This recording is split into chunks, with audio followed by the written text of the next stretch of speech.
What if we do Jumanji but Minecraft? That's what it feels like happened. As much as I don't think this film's going to be good, I do stand by that. I feel like in a different time, this would have been a cult classic film. That is like one of them things you're like, you know what, this is so bad. Let's get drunk, eat shit food, and watch it because it's great off. Expectation with him is he is known to be a very jolly and just jolly over the top sort of character, and I don't feel like we got quite that. I feel like he's a bit toned down, and maybe it's just like it's something that will come out in a couple of episodes more.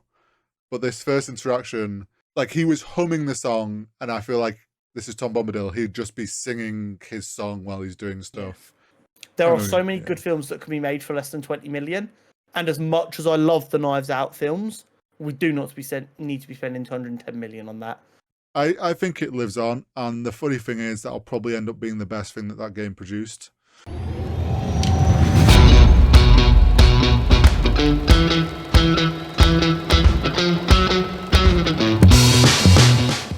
Hello and welcome back to Cutscene Convos. It is episode 130 this week, and we have got lots to discuss. We've got a character profile on Cassandra Nova. We've got Rings of Power episode 3. Yes. Rings of Power episode 4. We will be discussing in great deal the Minecraft trailer. The Minecraft movie trailer. And of course, as always, there is the Nerd News Network. But before all that good stuff, Horizontal, how's your week been? My week's been pretty good. I'm trying to think what went on. I mean, I've been pretty addicted to Deadlock. We mentioned it last week. That is an understatement, I fear. Yeah. I mean, there is like I see the clock goes 1 p.m. and I'm like, okay, the servers are up. I need to finish whatever I'm doing. They're calling me. I'm like, anyone locking up the dead with me? Any deadlockers in the chat? Yeah. So yeah, that has taken my full attention. Though I know for a fact on Monday my attention will be shared because Space Marines 2 is out of early access. Yeah, that's a Warhammer game, no? Yes. Is it FPS? Is it like tabletop style? FPS, third person. You can co-op it into squads of 3 players. There is a story mode. You are a Space Marine. At the moment, from what I know from trailers, you're just fighting the oh my god, it's not Hive. Just hordes of ugly dead demon monsters. Yeah, it's oh my god. My brain, that people are going to hate me for this because I'm forgetting. Oh. All I know is I look at the Steam page and it says similar to games you've played, Helldivers 2. Yes and no. Yes, Tyranids. And more yes. Oh my god, my brain could not think for ages. Tyranids. You're fighting swarms of Tyranids. From what I've seen, it looks very well polished, and everyone is saying it's a lot of fun. It's fair enough. Sort of like Helldivers in some senses, but then it's like you have classes that you can pick, and you are fighting swarms of. Essentially, it'd be like more like like World War Z zombie survival sort of thing. It looks a lot of fun. It's obviously all the Warhammer 40k fans are very excited for it. And what I've heard from people that bought the like early access deluxe edition or whatever, people are enjoying it a lot. Well, there you go then. Yeah, so I'll probably be playing that with my mates from Monday. Sweet. And then I'm at gym, and finally kind of kicking this design slump that I've been in for a while now. And trying to sort out my portfolio as a first step, which is always quite the undertaking, and having to try and break it down in my head so my brain doesn't go, there's too much to do, we don't do anything. Yeah, no. As birds of a feather. I fully understand that when you just look at a large problem and you don't know where to start, and therefore you just throw it to the side for a little while. Yeah, I'm like, there's projects I want to do from scratch that I can add into a portfolio. There's finding old projects to put them in. And then it's also like just the design of the portfolio. And I'm like, okay, let's just focus on how it's going to look. Then we'll worry about filling it in. Yeah. But if anything is ever too overwhelming, it absolutely is just break down everything that needs to be done, work out the order of them, and just start going for them because they're much smaller. Exactly. Awesome. Yeah, that's kind of been my week. How's your week been? Weird. I feel like I say this far too often. My life is not as exciting as I make it sound, but it's been a weird fucking week. So last week we finished the podcast. I did my editing Friday night, and then played some of the Black Ops beta. Oh yeah, I played some of that as well. Then Saturday morning was uploading just a little bit more editing here just to tie me over. Watched the Arsenal game. Then head round to my parents because they'd got up to Scotland for the weekend. And we were house/dog sitting. So then was round there till Tuesday. So like I'm very much a gamer. I know we discussed it, I know it's not really a secret, but like having nothing to game on was a little bit like twitchy thumbs, what the fuck do I do? Yeah, especially if it's not like a holiday sort of thing where you've got other stuff, like you're going to do things. Yeah, I was living my normal life, but without the thing I normally do to chill. Which has made me even more certain I need a Steam Deck, which is just not what I need, but there we go. Then Tuesday after work, went round, fed the dog, had dinner before coming home. Was off yesterday as it was my birthday. So that was a very nice chill day off. We played some Spectred Fire, we played some Deadlock, that was class.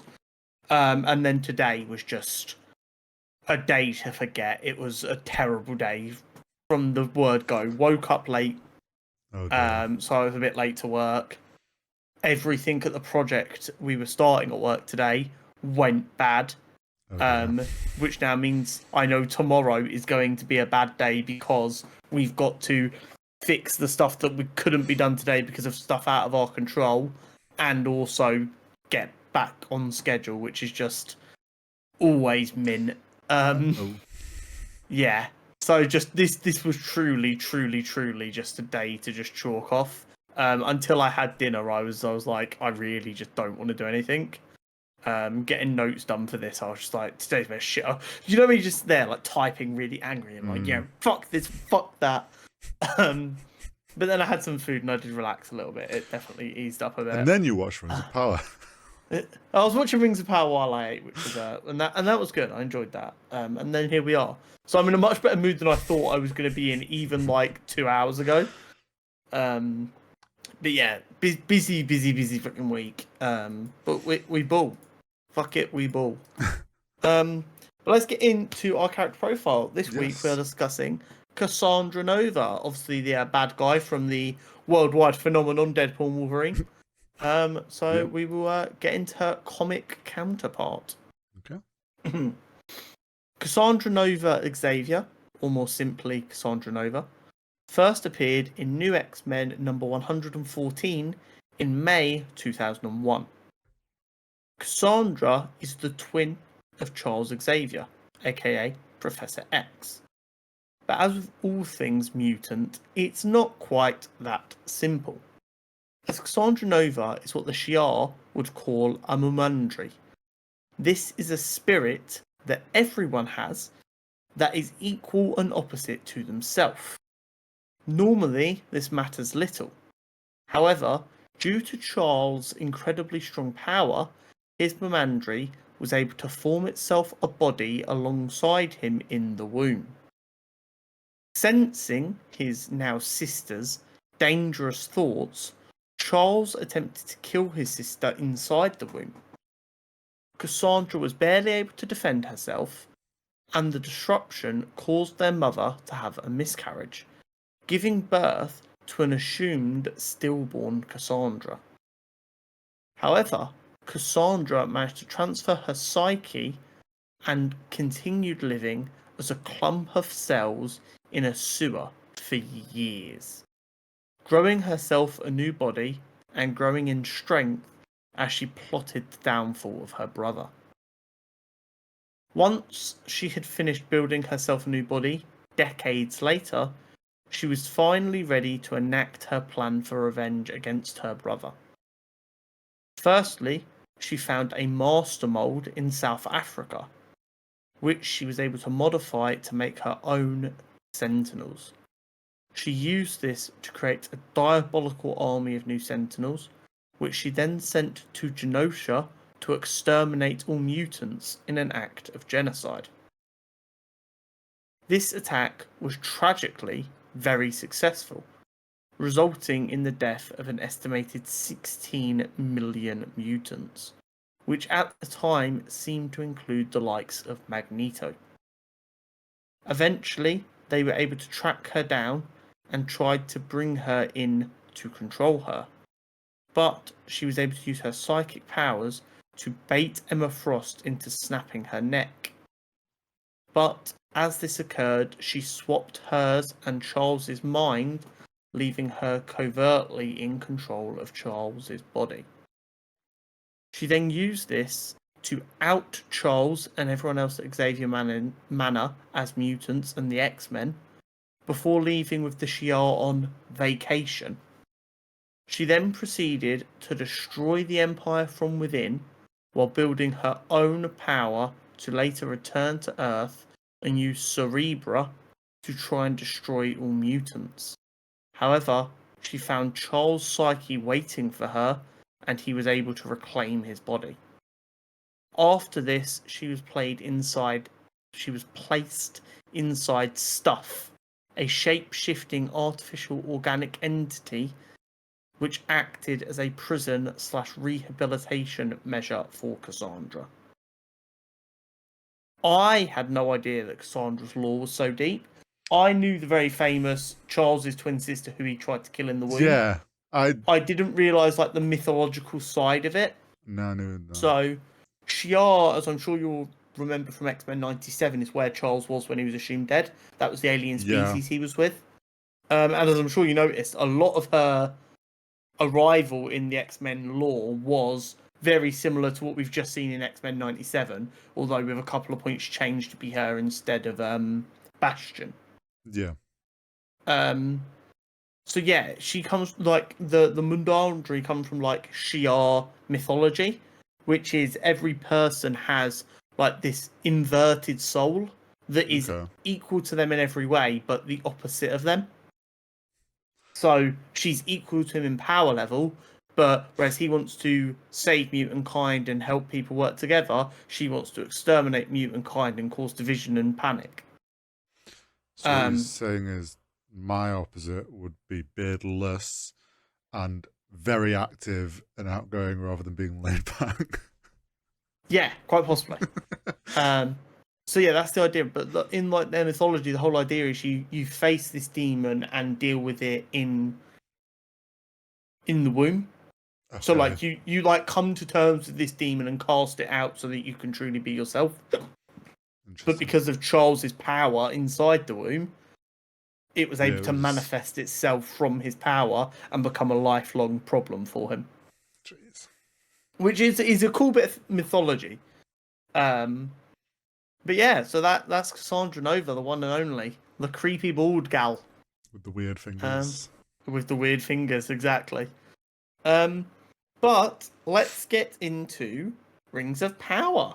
Yes, we've got 2 episodes again this week because we only watched the first 2 last week.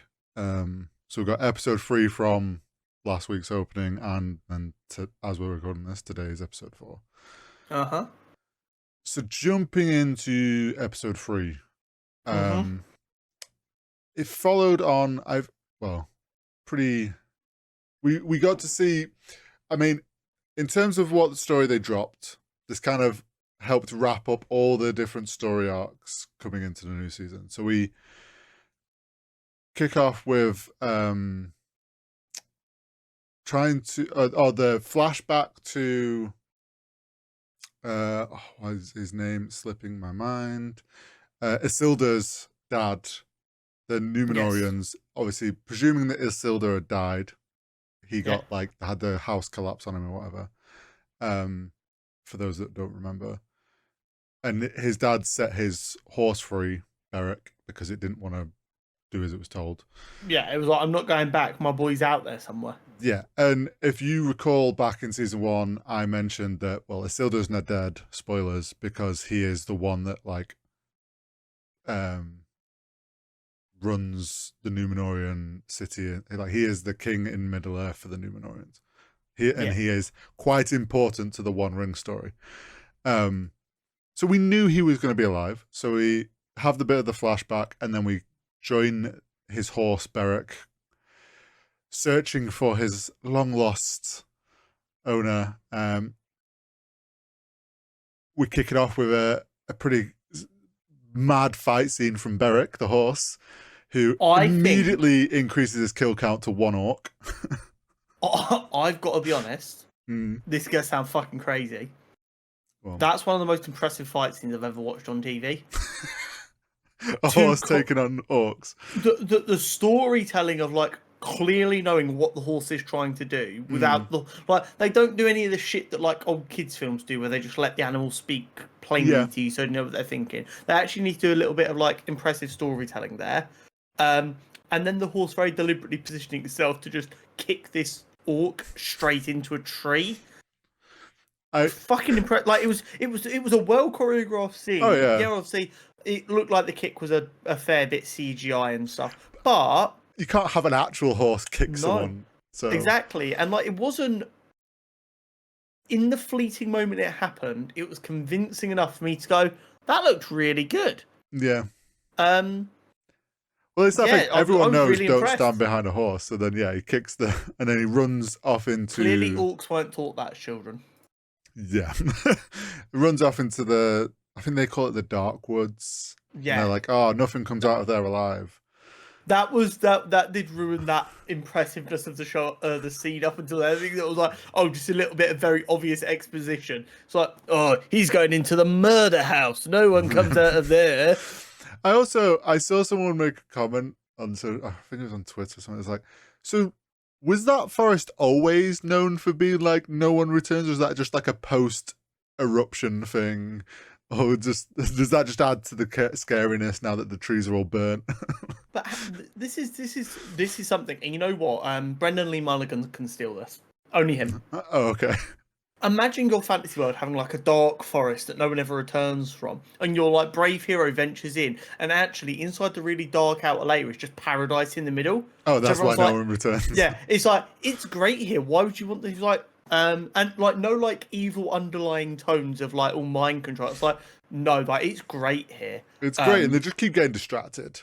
Yeah, and yes, I would like to go out and get my family, but our therapist helped me realise that they will cause my anxiety. So like, we tend not. What the only rule we've got is we can't bring outsiders in. They have to find their own way in. It's just this literal like paradise. Yeah. I think that'd be a really funny plot twist. Maybe not for Lord of the Rings. Maybe not.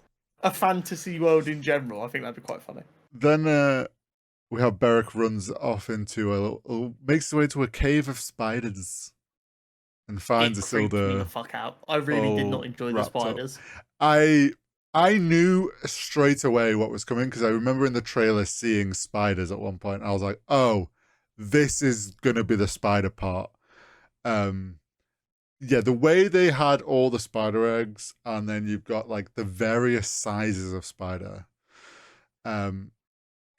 So there's a bit of discourse. None of those spiders that we saw really well are Shelob. No, they're all far too small. Well, yeah. But they are most likely, or at least this is how I kind of presumed, they are most likely the children of Shelob, who are then the spiders that, if you remember in The Hobbit, there's the spiders in Mirkwood that capture the dwarves and stuff. Most likely those spiders, just very young. People have said there's a spider in the background that like peers out that was a lot bigger, and people are like, maybe that was Shelob. All is when that first sack began to open and you saw the really long legs coming out, I literally almost threw the TV across the room. I was like, no. Here's the thing, I'm not an arachnophobe in any way. I am not the kind of person who like screams when they see a spider in real life. I like compose myself, get a tissue, deal with it like a man. You're a real man. Yeah. I mean, I do it organically, but I get it done. It gets dealt with. But in TV shows, they always make my skin crawl. I'm just like, ah. It has that like alien-esque whenever they do large spiders breaking out of like egg sacs. But yeah, it was very creepy. And then the one that's like jumps on that orc's head and absolutely just eviscerates it. Yeah, not one. But yeah, I think very creepy. Helped kind of add a little bit like, oh, these are Shelob's children, like giant spiders. I was all for it. And then they obviously escape, and you're like, cool. Yeah. Isildur's got his horseback. Beric's kill count is at 1 orc and a few spiders. Beric is the goat. But my man is so much more efficient than every other protagonist we've had so far. Doesn't even have a sword or armor. Yeah, he's like, I'm gonna go find Isildur. Happens to run straight at Isildur. I didn't know horses were that him good out at like tracking. a bloodhound. And then he kicks the things. He licks Isildur till he wakes up. Yeah. Like, you know what? Fair play to Isildur. He must have treated that horse really well for it to give that much of a fuck about him. Yep. And then I think at this point is when we go back to Numenor, and join up with everything going on over there, as it is the funeral of the king. And you've got what's she called? The queen. Yeah. Is there and asks Isildur's dad. I'm forgetting his name now. God, trying to keep up with all the names is Elendil. Yes. He goes over to her and she asks, essentially he is her eyes, and she's asking what Pharazôn's up to, because he's up to no good. As we recall back to season 1, while she was gone, he was the one kind of stirring the pot about the elves and clearly trying to gather interest. Yeah, he was absolutely trying to do like a coup, essentially. Yes. And in the books, he is as much of a shit. So we are on track. But yeah, we get the funeral. Muriel gets slapped, the queen, which I actually I like how they're doing her character and how she's trying to, like, as a queen, trying to show compassion. Yeah, and that very whole much so. Character arc for her. Though I'm a bit like, this was all volunteers. Why are you mad that your son volunteered for something and died? It's not really the queen's fault. They were also like, they were volunteering to be soldiers. It's not like they were volunteering to go get water from the well, and you lied and told them they were all, and they were actually all going to literally. They were told what was going on, and it was and they were pure like, volunteer only. Yeah, that's what patriotism I'm a bit gets like, people. Why are these people allowed into this? But yeah, that's like little details. So I did think it was a bit weird because like people in that room for the coronation, that is not the entire population of Numenor. No. What are the odds that the only people in that room are the people who hate the queen? Yeah, I think. See, I guess this is meant to be a bit of like, maybe Pharazôn was kind of making sure people that supported him were around, like slip them invites and stuff. I don't know. I think they were definitely going for the idea of, oh, this is all of Numenor, but like the set wasn't big enough for more than like 70, 80 people.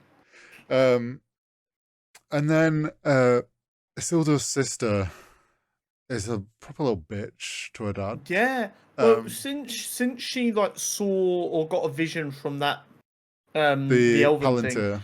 Yeah, in season 1, she's been freaked, and I can't remember, but we didn't see what she saw, did we? She just like touched it and like she saw the same. I thought she said she saw the same thing that the queen did. I can't Maybe I'm remember. remembering wrong. I can't remember. But yeah, ever since she saw that, she's been like, no, not a fan of this.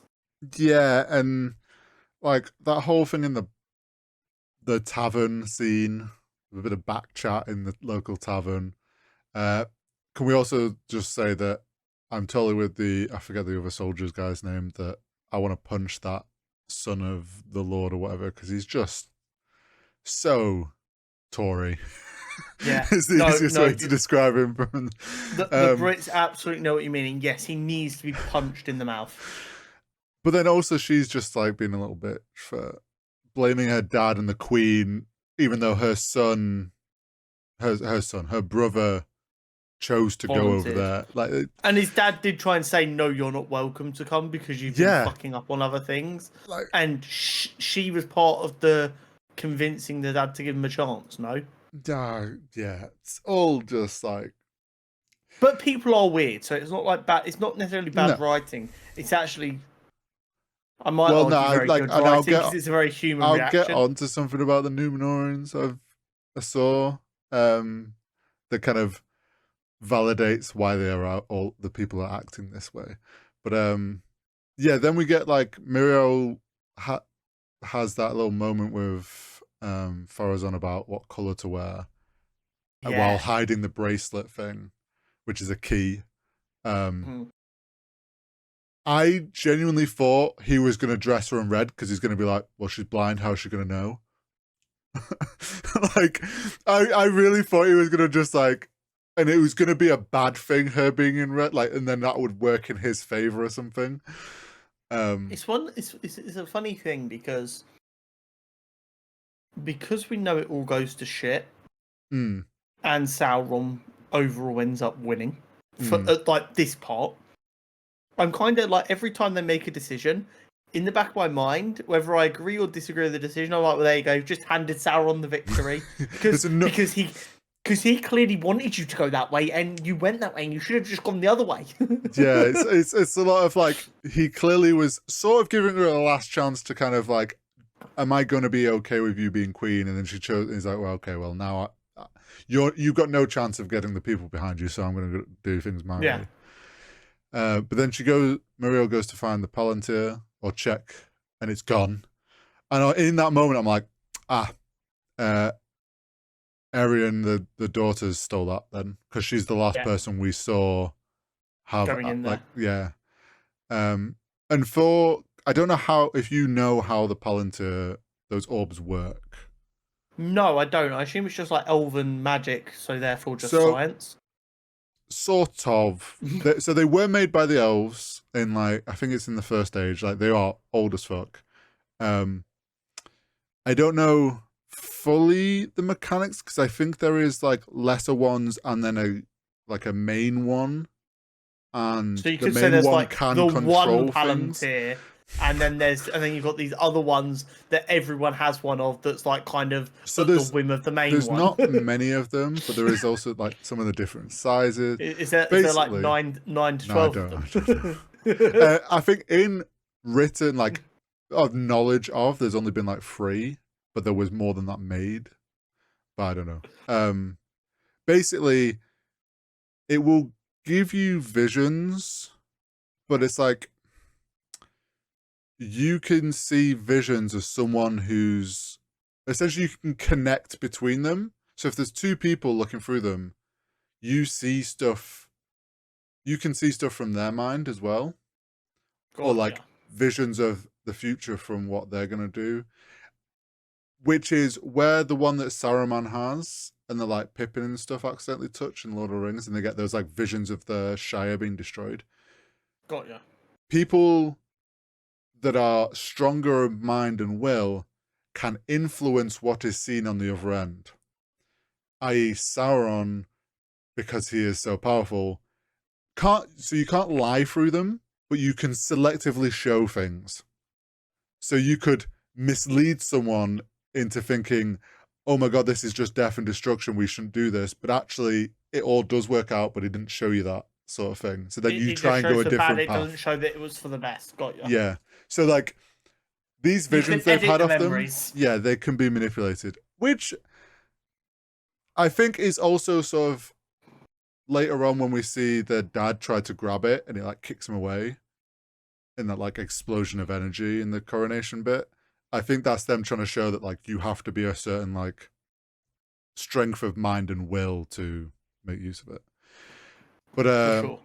after she realizes that's gone, we're back in what seems to be the most controversial scene I've seen on social media of episode 3 and so far of this show, which is the orc dad, wife, and baby, and Ada being like, we must go to war to make sure that we have to be sure Sauron is gone, otherwise we will never be safe. So, I'm sure you have some book stuff to talk about for this. I'm just going to start from someone who's not read the books, hasn't seen the films in a while. So it's like the kind of actual target audience for this to an extent, how I took this. I took this as, yes, the orcs are the bad guys, but they are definitely worse under Sauron when he has complete control. They also don't particularly want to die. So they're just kind of thinking about what they want to do. It doesn't mean they're good, but during a war, the other side have families. Yeah. So here's two things for it. From a point of view of not like thinking about the book stuff at the moment, it's like, why is it a bad thing that a race of characters are having more depth given to them? Just because they're bad, them having families doesn't make them good. Like, it just gives them a reason to fight for. Also, I'm pretty certain in the books, and if I'm remembering how they are made in Lord of the Rings, these are slightly different orcs to the ones in the Lord of the Rings. There are orcs from the West, which I talked about last time, who, last week when I mentioned it, they met a fair vision of Sauron and didn't believe his power. It was an evil version of Sauron that was needed to control them. That's also mentioned in the books that the orcs multiplied the same way. I forget what the wording is, but it's like the elven word for the elves, because orcs are like a fallen version of elves, I think, in lore. If I could be wrong with that, but basically being like they gotta fuck. And yes, it probably was meant more in a sense of like the same way animals sort of breed, but also that's not exclusively said. So it's like, yes, there was orc babies. We've just not been shown them or talked about them really because they've always been portrayed as just pure evil thing. We don't. What else are you supposed to grind when you need XP? You don't want to fight a big bad orc by yourself. So kill some orc babies. Gonna start with the little ads first. So yeah, I mean, I think people need to chill out. It's not that deep. It's not Amazon trying to be woke. It's just. It's one of these things that it's absolutely okay if you don't like it, but it's not something to lose your mind over. No. It was a frame to just give a little bit of context to a scene that probably will not matter again. Like, yeah, it's more just to show why they'd be somewhat more on Adar's side, but then also is sort of sowing the seed of like why they might betray Adar because they're like, oh, you're just leading us to death again. Well, it's adding more depth to a place where there's like, rather than just being faceless, evil creature that is just cannon fodder. Yeah. Well, I guess the logic would be, when they're under the control of Sauron, yes, they are evil, but also he's controlling them. Yeah, so his sense of power and will is like got a sense of control. So when they're not under him, how do they make their decisions? What makes them make their decisions? Okay, it's going to be similar things that force everyone to make decisions. Where's food coming from? Where are resources coming from? How is my family going to survive? That doesn't make them good. Don't get me wrong, that orc baby's probably his first word was murder, decapitate, shit like that. But it doesn't mean that it's not good to have it. Yeah. People get insane. It's not like they had the baby being cute, going, oh, I love puppies. Like, relax. I think it's just one of those things where people, like we've talked about before with shows recently, where people just jump on anything to try and be like, that's just woke. And yeah. Then we also got to see a big old hill troll who Adar mentioned, like, gives him a bunch of titles. This is not some like famous hill troll in the books or anything, unfortunately. Okay. He just has a lot of titles. It's so what I've looking stuff up, it's kind of nodding to things in the books. He mentions that it's come down, I think come from the North Mountains, which would be like the Grey Mountains, which is where one of the dwarven clans fought dragons.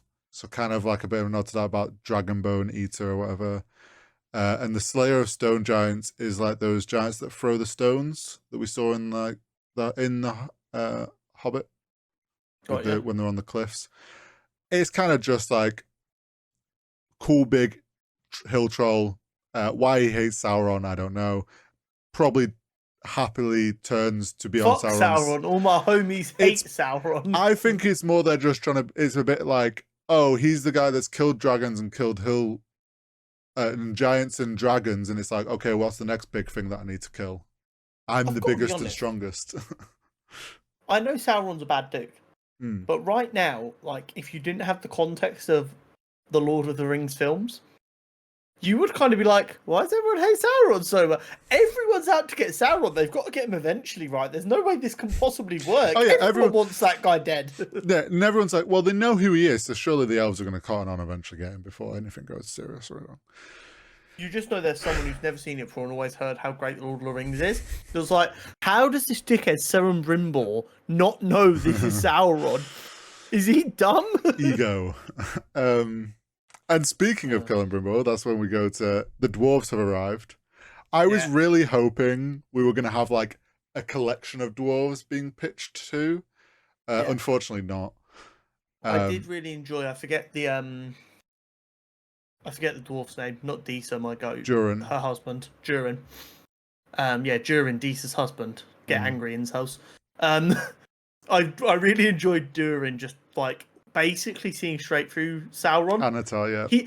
He doesn't know he's Sauron, but he's like, that guy's up to something. He's fishy as fuck. It's not that like he thinks he's someone else. He's just like, you don't know Elrond, so why are you lying about what Elrond said? Because Elrond wouldn't say that, so you clearly don't know him, and this is all lies. But what's your play here? He's probably more thinking, oh, it's just elves being. This is why us dwarves hate elves. I enjoyed how there was the bit of like Celebrimbor understanding. No, don't like. Basically told Sauron to pipe the fuck down. We don't rush them because he knows how to play the politics. So yeah, it was. I liked the whole kind of you could see, and then we also get a bit of. I think it's after this, after they've gone, that Anatar then manipulates Celebrimbor more. Into lying about Gil-galad to Gil-galad that he's going to shut the forge down because Anatar's like, oh, left alone. Yeah. I thought again, like we said last week, it's fun seeing it, knowing it is Sauron manipulating him, because we're essentially just sitting like, oh, you just got played, you fool. For the book fans that I'm sure are probably a bit salty about the dwarves being involved, because technically in the books, the dwarves were not involved in the making of their rings. Originally, it was all the rings, the 7 for dwarves and the 9 for men. All of these rings were going to be for elves, because only the elves can trust themselves with this power. It was elves are dicks. It was when Eregion falls to Sauron that he then goes in, takes the rings and distributes them to the dwarves and the men because he knows what it's going to do. But, and I'm sure there's some book fans being like, they're still not doing the ring stuff right. I think going off how last season was set up, the whole need for the mithril and that all being around Khazad-dûm and Durin and all that, it makes sense that they would change it to fit into this storyline. it makes complete sense, because at the end of the day, these rings should be made out of this really difficult to obtain material that's incredibly powerful. That just makes sense. So that being mithril, which again makes complete sense. Yeah, elves don't have the ability to just conjure up mithril, therefore they need a supplier. That is the dwarves. It tidies stuff up to speed it up a little bit to make it work in a TV show. I hope kind of how they work it is that it is Sauron as Anatar is part of the going around and handing these rings out, because then at least it sort of fits in there. Like if he's the one that goes to Khazad-dûm with it and gives it to the king, and then we see him travel to these other dwarven kingdoms, that'd be cool. But yeah, then obviously we got the whole manipulation thing. Yeah, we got the situation with the Wildman and so Isildur Barrick running off again. Yeah, Isildur on his way to find his dad finds woman. Finds camp destroyed. Gets love at first stab. He gets stabbed in the leg, freaks out, and then he's like, "Oh my god, it's a hot woman."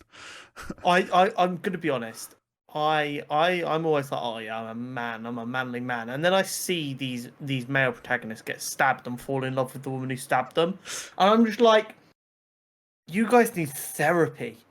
Like, don't get me wrong. He's been trapped on an island for a long time. Therapy.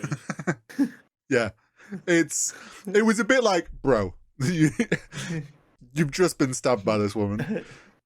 Chill. I did enjoy you kind of playing it off. It's like, no, it doesn't hurt that much.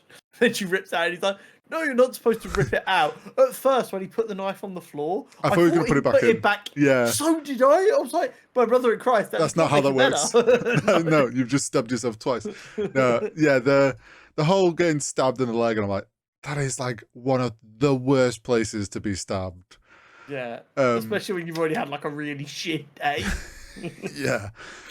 But then they make it back to, I forget what the little port town is called. They didn't make it back. Then they ran into Wildman. Oh, they ran into the old man and the D&D nerd in me was like, this is a trap. This is a trap. I was like, trap. Old man on the floor by a caravan, doesn't look visibly injured, wanting you to like help him. I'm like, yeah. Screams ambush, of which it was. And then there you go. You heard it here first, folks. Horry read The Good Samaritan and thought the people who turned to the other side of the road were in the right.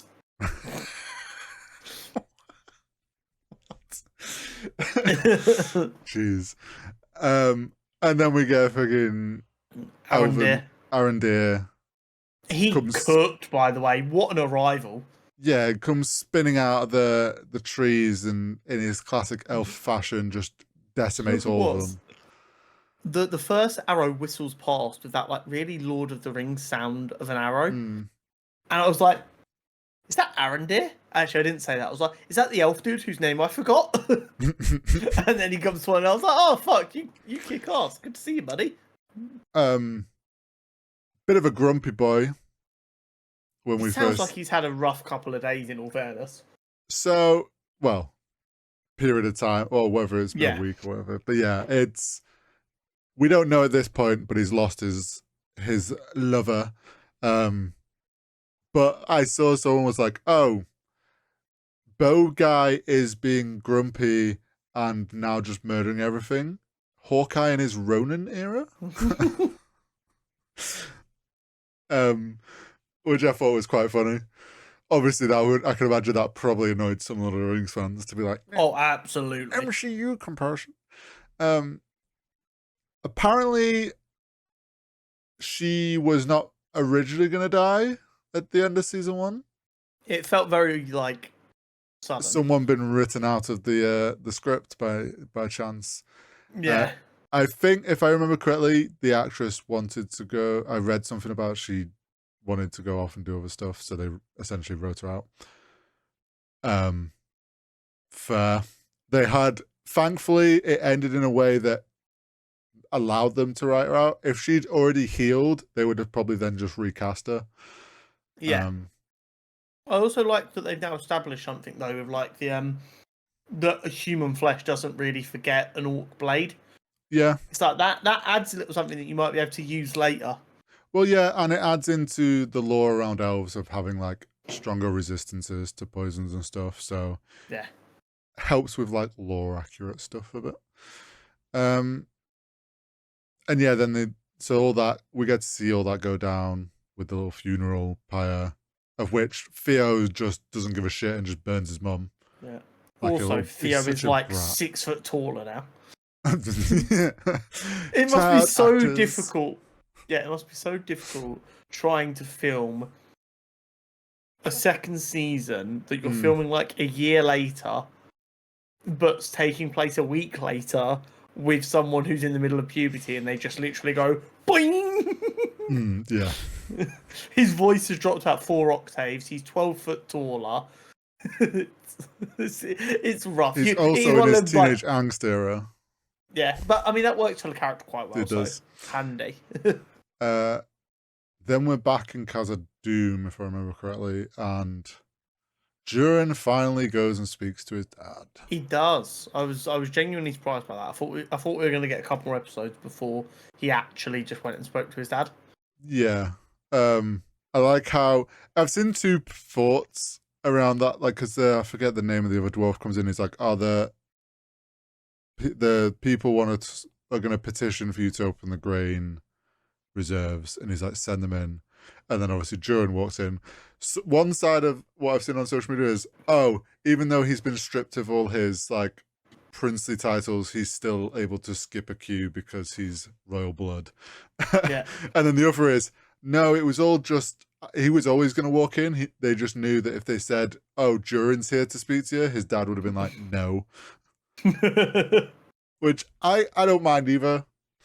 But yeah, we get an apology in the best dwarven way. And I have to say, I think I said this last week, I think the dwarves have had the best writing. With their like these family moments and all this writing we've got around the son and his dad, I think has been some of the best writing for the show.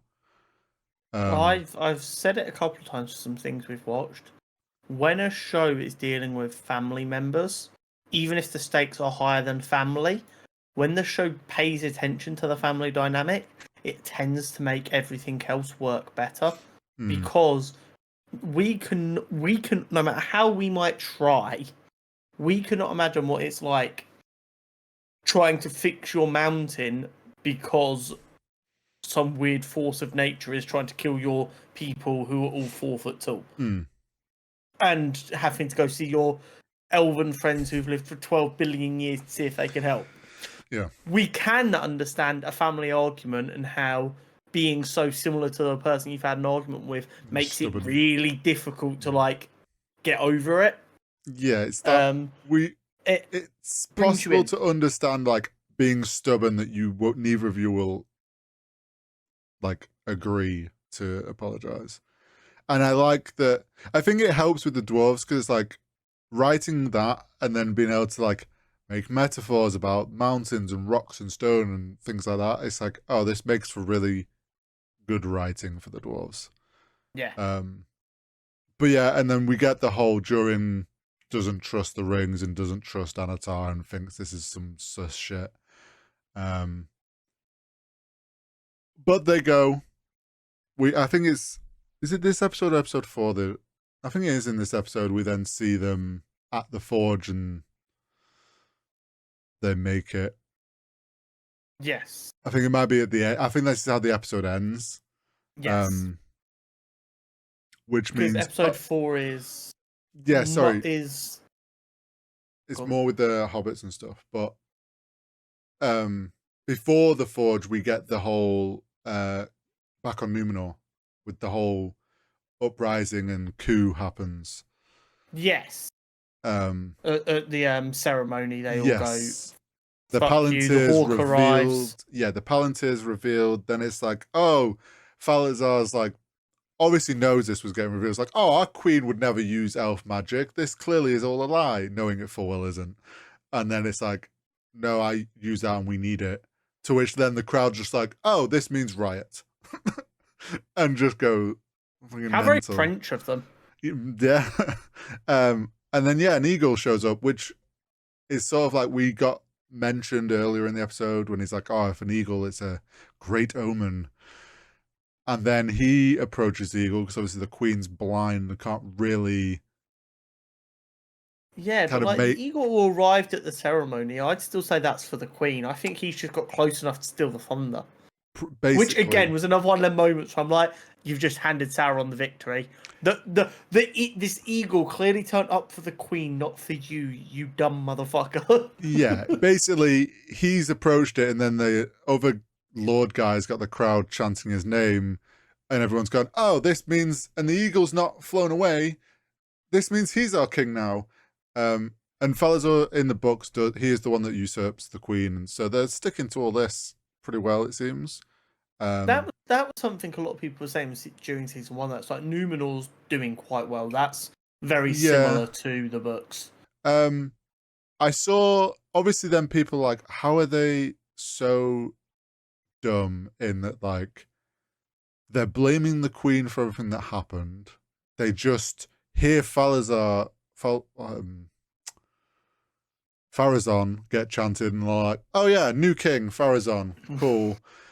I saw a thing on social media, it was like someone had, I think it was their boyfriend who's obviously must have been into, they'd mentioned people were getting annoyed that they were so dumb. He's like, well, yeah, the Numenor were also the same people that built a fortress for Morgoth.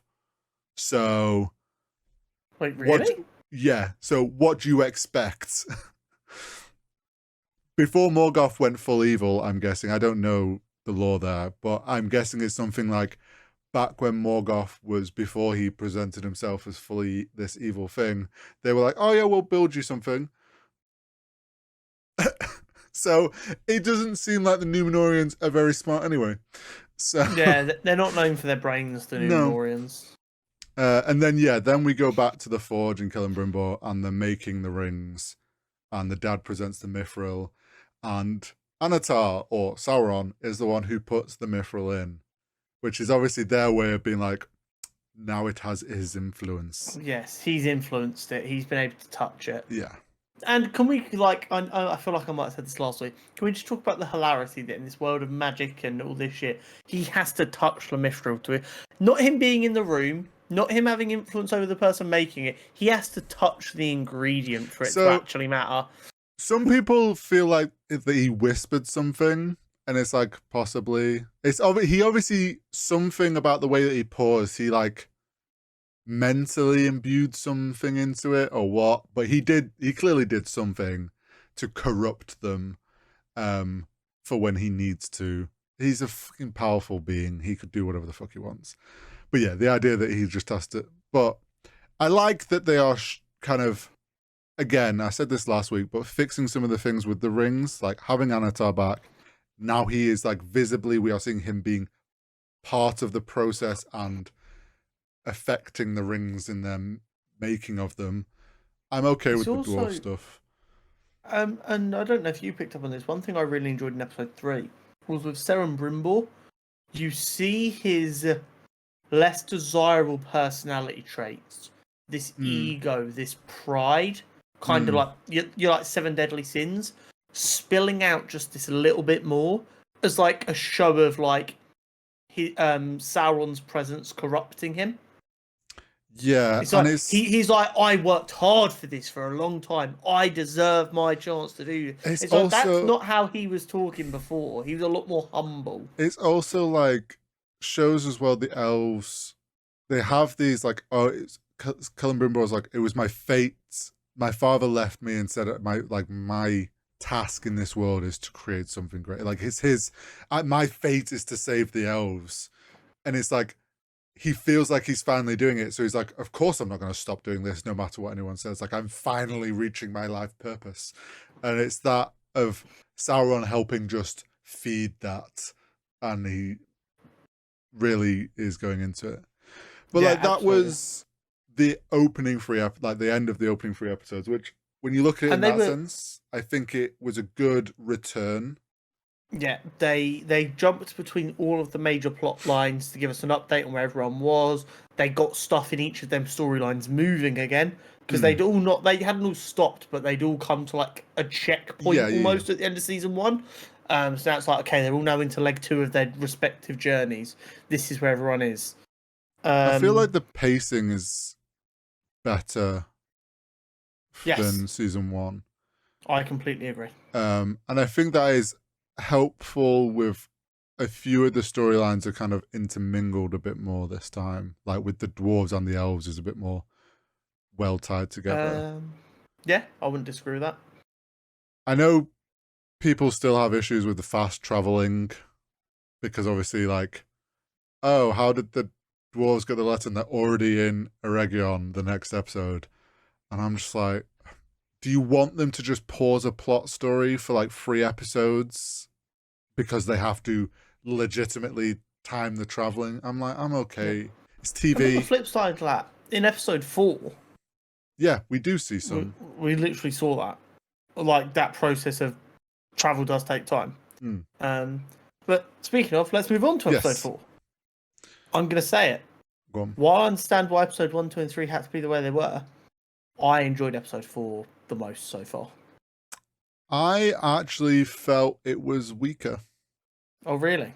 I felt, and maybe this is my bias with the whole wizard story, but quite possibly the bouncing between that and the stuff going on with the elves, because that story is so disconnected, whereas the Numenorian, the elves, and the dwarves all feels pretty linked.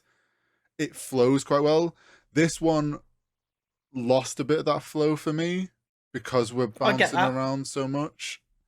Yeah, so I completely agree with what you said, but I actually view it in the opposite way of I'm liking the difference. I get that. It feels, because even though all the stories are intertwined but separate, having so many similar ones that aren't the same one, it kind of feels like everyone's just doing the same thing. Whereas having a story that's a bit different, I'm like, oh, okay, cool. We've got some different storytelling techniques going on over here. Yeah, I think it's my slight bias with the wizard story because I feel that and the Hobbit story feel the weaker stories, like interest-wise to me. And I think that's part of it.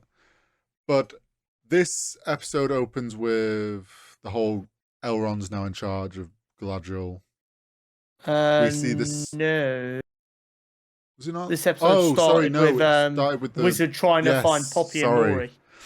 It did. Stumbling through the like, Poppy. Yeah. He's like Nori. and sees a goat. Yeah. Of which I then kind of clocked where this was going. Mr. Bombadil. Yes. So he stumbles across Tom Bombadil, which the fans have been very excited to see. I think overall they did a good job with him. They took more of like his lines and stuff. A lot of it is straight from the books, which actually is a good thing.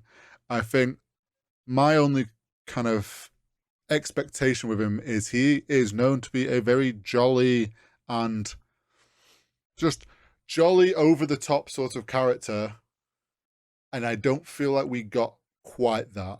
I feel like he's a bit toned down, and maybe it's just like it's something that will come out in a couple of episodes more, but this first interaction, like he was humming the song, and I feel like this is Tom Bombadil, he'd just be singing his song while he's doing stuff, and we lost a bit of that, but the rest of it felt good. What I will say about him is what I really enjoyed. Obviously, he's been around since like the dawn of time. Yes, he is the oldest thing ever.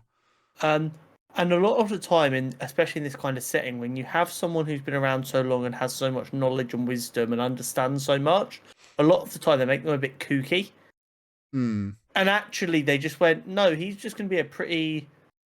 he's just a dude. He's like, yeah, he seems a little weird because he's been around for so long, but actually he's like very well socialized. He's not batshit crazy. He's not like trying to set what you're drinking on fire and stuff. Like, and don't get me wrong, I love that style of character because they're always so much fun. But it's quite nice to see like this crazy or this like old wizardy powerful dude just be like a dude. He's like, no, you've just being wise and helpful. Oh yeah, instead of like bouncing off the walls with a long beard.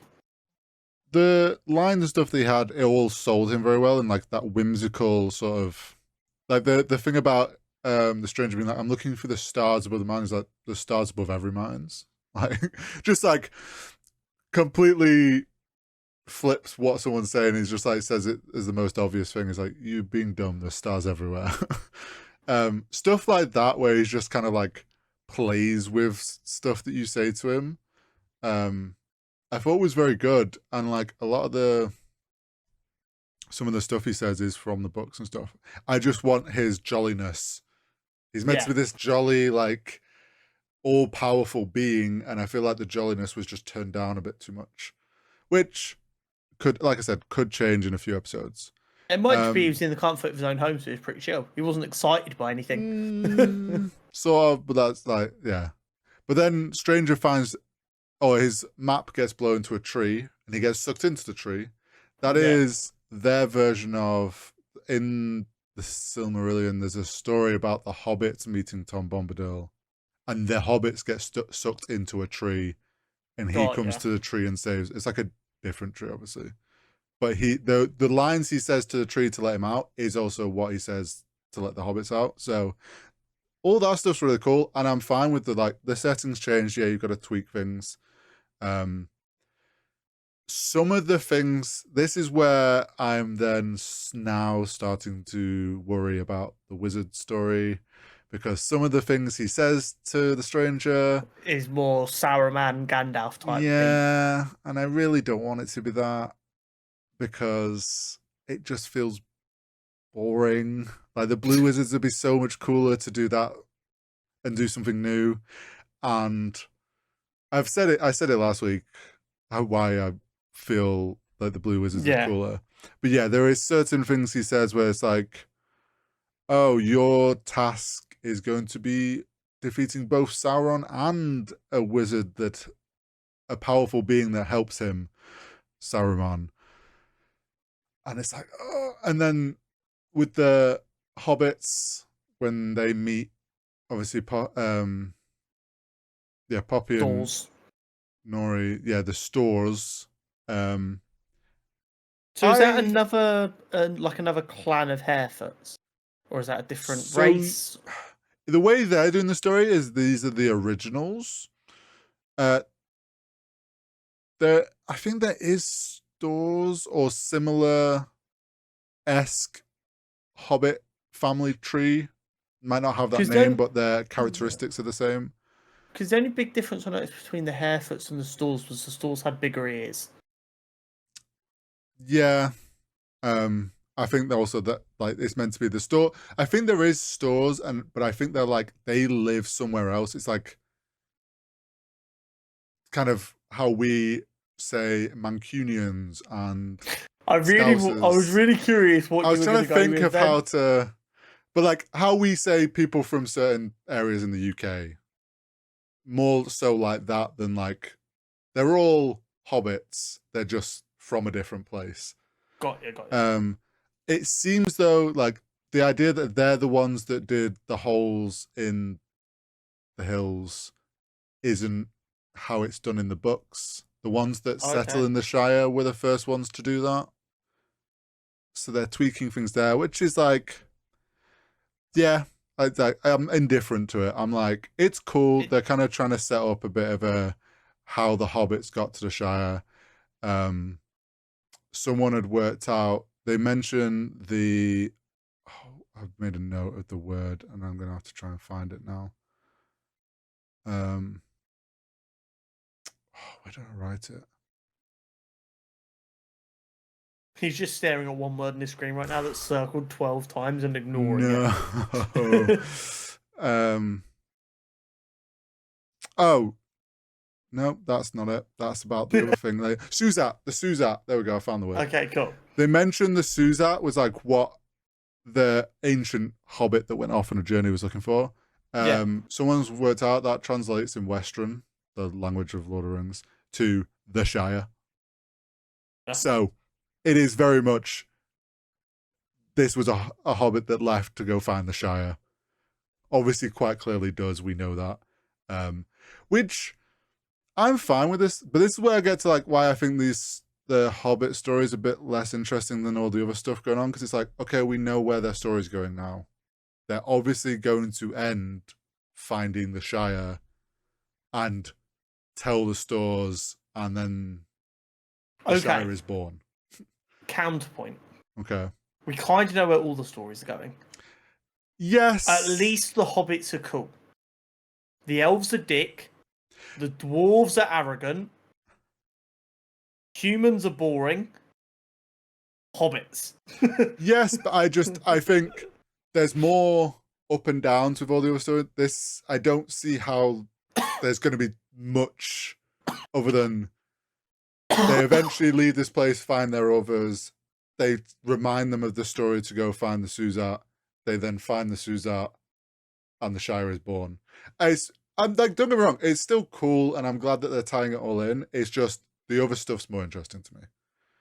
But if we know anything about hobbits, eventually the hobbits will come across each of the other plot lines and save the main character of that plot line from certain death by killing God. Possibly. Also, leaning into the Gandalf theory now is like, when the hobbits are talking, they say Grand Elf. And I'm like, that's very similar to Gandalf. Pretty sure Gandalf's name means wizard elf. Got ya. So it's part of my reason for disliking it as well, is if this is Gandalf and Saruman, why are we still just dancing around it? Yeah, so here's my counterpoint to give you a little bit more copium. If it's going to be as simple as Saruman and Gandalf, they've made it so painfully obvious now that maybe it's a double bluff. Maybe. I hope so, and my copium will hope so. Because maybe at this point, these are the blue wizards and they kind of fail at being Saruman and Gandalf. Possibly. So they end up destroying each other. So then, I don't know what they call God in this world, sends down 2 more wizards to try again, and then we get Saruman and Gandalf. Maybe, and that's the copium that I will hold on to, because like we said, like, it's at the point now where they're dancing around this and making it so obvious. I'm kind of like, just give us the name so we can stop having characters go evil wizard, stranger, and not actually refer it. Like, you can't tell me that the hobbits and other, like Tom Bombadil and the people in that area, don't know what this evil wizard is referred to other than evil wizard. Like, everything has a name in Lord of the Rings. Even if it's like an elven name, they would know that. Yeah. So I'm like, you're just dancing around these names for the sake of it, and it's like, either give them to us and rip the Band-Aid off, than this like long build up to, oh my god, his name's Gandalf. Yeah, that's my rant of the episode. So I think the best plot line of this episode was the Elrond, Galadriel trying to get to the forge. Eregion. You messed me up so much then. Yes, trying to get to Eregion. So they come across like this bridge, which is like the main way there. Destroyed by lightning. Been destroyed. Yeah, how convenient. And they're like, we could either go the really safe way, and that'll take 2 extra weeks, or we can go through like really dark and creepy forest. That won't really cost us any time. It's just dark and creepy. And because they're elves, and elves are arrogant pricks, they're like, yeah, we're elves, we'll be fine. Let's just go that way. Despite the fact Galadriel's ring's like, no. Which, this is the first time Elrond's like pissed me off a little bit. Because I get he's skeptical of the rings, but she's like, I don't know. The ring is making me a bit powerful, and it's been right about a lot of things, and that forest is creeping me out. And Elrond heard that, and he was like, so we're definitely going in the forest then, because I do not trust that ring. And don't get me wrong, I know I've been saying every time they make a decision, I feel like they should just instinctively go the other way, because Sauron's pushing them that direction. But Elrond seems to be doing it at the worst times. This is like what I said last week, where Elrond is 100% right for not trusting the rings, but he's like one extreme, and then the elves are like, well, no, because it's not fully influenced by Sauron, so we can still, there's still good in them to use. But like that's the problem. It's like Elrond's, you're totally right. Don't fucking trust the rings. They are going to be the downfall. But also, sometimes you should listen to them, because now you're screwing yourself by refusing 100% to not. Because it's like, I'm not trusting your trinket. It's just like, it's a bit more than a trinket, mate. Yeah, that elf who died in the forest is squarely on Elrond. Yeah. And also, they've now had to turn away from Eregion and go back to Lindon. And that is because they went through the forest. Well, I mean, they weren't getting to Eregion before the orcs. They would have stumbled across them eventually. But yeah, I know what you mean. But I mean, see, this is showing a bit of the sass between the two of them, him and Galadriel, which I am enjoying, because it's like she is being called out for stuff more often, which is good. So there was a lot when the Barrow Whites, the creepy skeleton guys, were shown in the trailer. Everyone was like, they're not meant to be around yet, which is true. The ones that we know in like Lord of the Rings and stuff were created by Sauron. I mean, that still kind of works. It does. It's like people are now like, so it does and doesn't. Okay, so you could just say, oh, he passed through here, he awoke these old kings, and they're like an early version of what we know of Barrow Whites. But then the elves are like, Galadriel's like, oh, this is Barrow Whites. I know about these. And then Elrond also knows from reading books on how to kill them from the lore books. He did say the word lore, though, so I like that. But Elrond's a lore guy. so Elrond and Galadriel are nerds and read books on Barrow Whites, which they're meant to be made. And I'm like, it's this weird thing, and I'm like, I can overlook it. Because the Barrow... So the Barrow lands, downs, they called them, where the kings are buried, that is legit. They were there for a long time. They are like original kings of men. So that being there is fine. It wasn't Barrow Whites. But here's the fun fact, because Lord of the Rings nerds love to translate things. That place is called Tiryn Gothrad, is what they refer to it as. Do you want to know what that translates to? Go on. You will die here. Burial mound of wraiths or spirit of the dead. Nice. So it's almost like they should have known that there was going to be scary ghost things there. That's class. On the flip side, and I'm enjoying the show, so I will play devil's advocate defender at all times, just because someone needs to. You could also just argue Sauron hasn't really created monsters and undead. Why would he go out of his way to come up with this new kind of monster when he could just learn how to make monsters that no one's made for a long time? So you could just argue they became a bigger problem when Sauron was in control. Doesn't mean he's not been learning.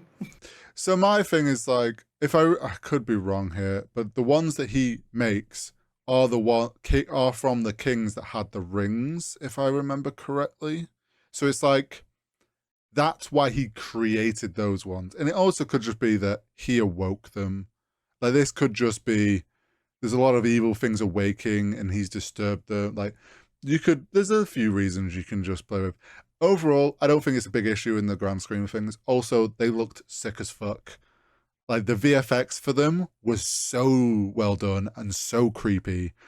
And the whole fight scene was very cool. Oh, yeah. So Jenna's not been watching Ring of Powers with me. She has not got any real interest in Lord of the Rings. She's never watched it before.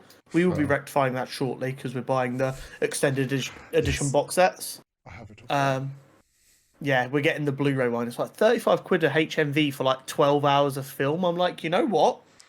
I am pretty sure I spent 60 odd quid when I got on Blu-ray many years ago. Pain. But even she saw them spawning, and she was like, "Oh, they're creepy and horrible." I was like, yes, there were spiders last episode, and she was like, oh, I prefer these. But yeah, I think the design on them was really cool. Yeah, they did a great job with them. The costume and set design in general this season is a whole new level to what we saw last season. We also, while the elves are doing this, we've got the Isildur and Arondir. Isildur's boasting around to his this female that he's now loving or fawning over. He's like, oh, this is an aqueduct, don't you know? We have water in our homes back home. Like, this is we use this to wash our feet, like, sort of thing. Clearly trying to be like that guy that like, oh, I've got a Lamborghini. Like, I'm so rich and cool. Wait, you piss outside the house? Yeah. We have toilets, thank you. We shower. We have plumbing. Yes. To which then Arondir, using his elven eyes, spots that Estrid is hiding something, of which we'd seen as a viewer that she was wild folk. And it is all revealed. So then the three of them, and she was trying to get them to march north into what was probably a trap. Either a trap or very far away from the wild folk so that they can continue what think it was into a trap. Quite possibly. To which then they're like, okay, we're going to take you north then and find out what the fuck's going on. And something that we were all taught as kids to be very wary of was sinking sand and sinking mud. Yeah. And I'm never going to forgive Disney Channel for making me think I needed to like be aware of quicksand at all times. They were adamant that it was going to be a daily problem in our lives. Well, Isildur didn't get that lesson. No, because he fell into it. They don't have indoor plumbing. They don't have TV. True. Immediately starts panicking. And Arondir's like, stop squirming. Turns out it was more than just sinking mud. There was some creepy worm thing in there. Do you know what I did enjoy? And I don't know if it was deliberate or if I'm just trying to give it credit for things that I didn't think of. It seemed like he got close enough where he should have started sinking. But it was like showing how light of foot elves are that he was staying on top of it at first. Yeah. I don't know if that quite lined up right or what, but I probably. It looked like he was close enough where he would have started sinking.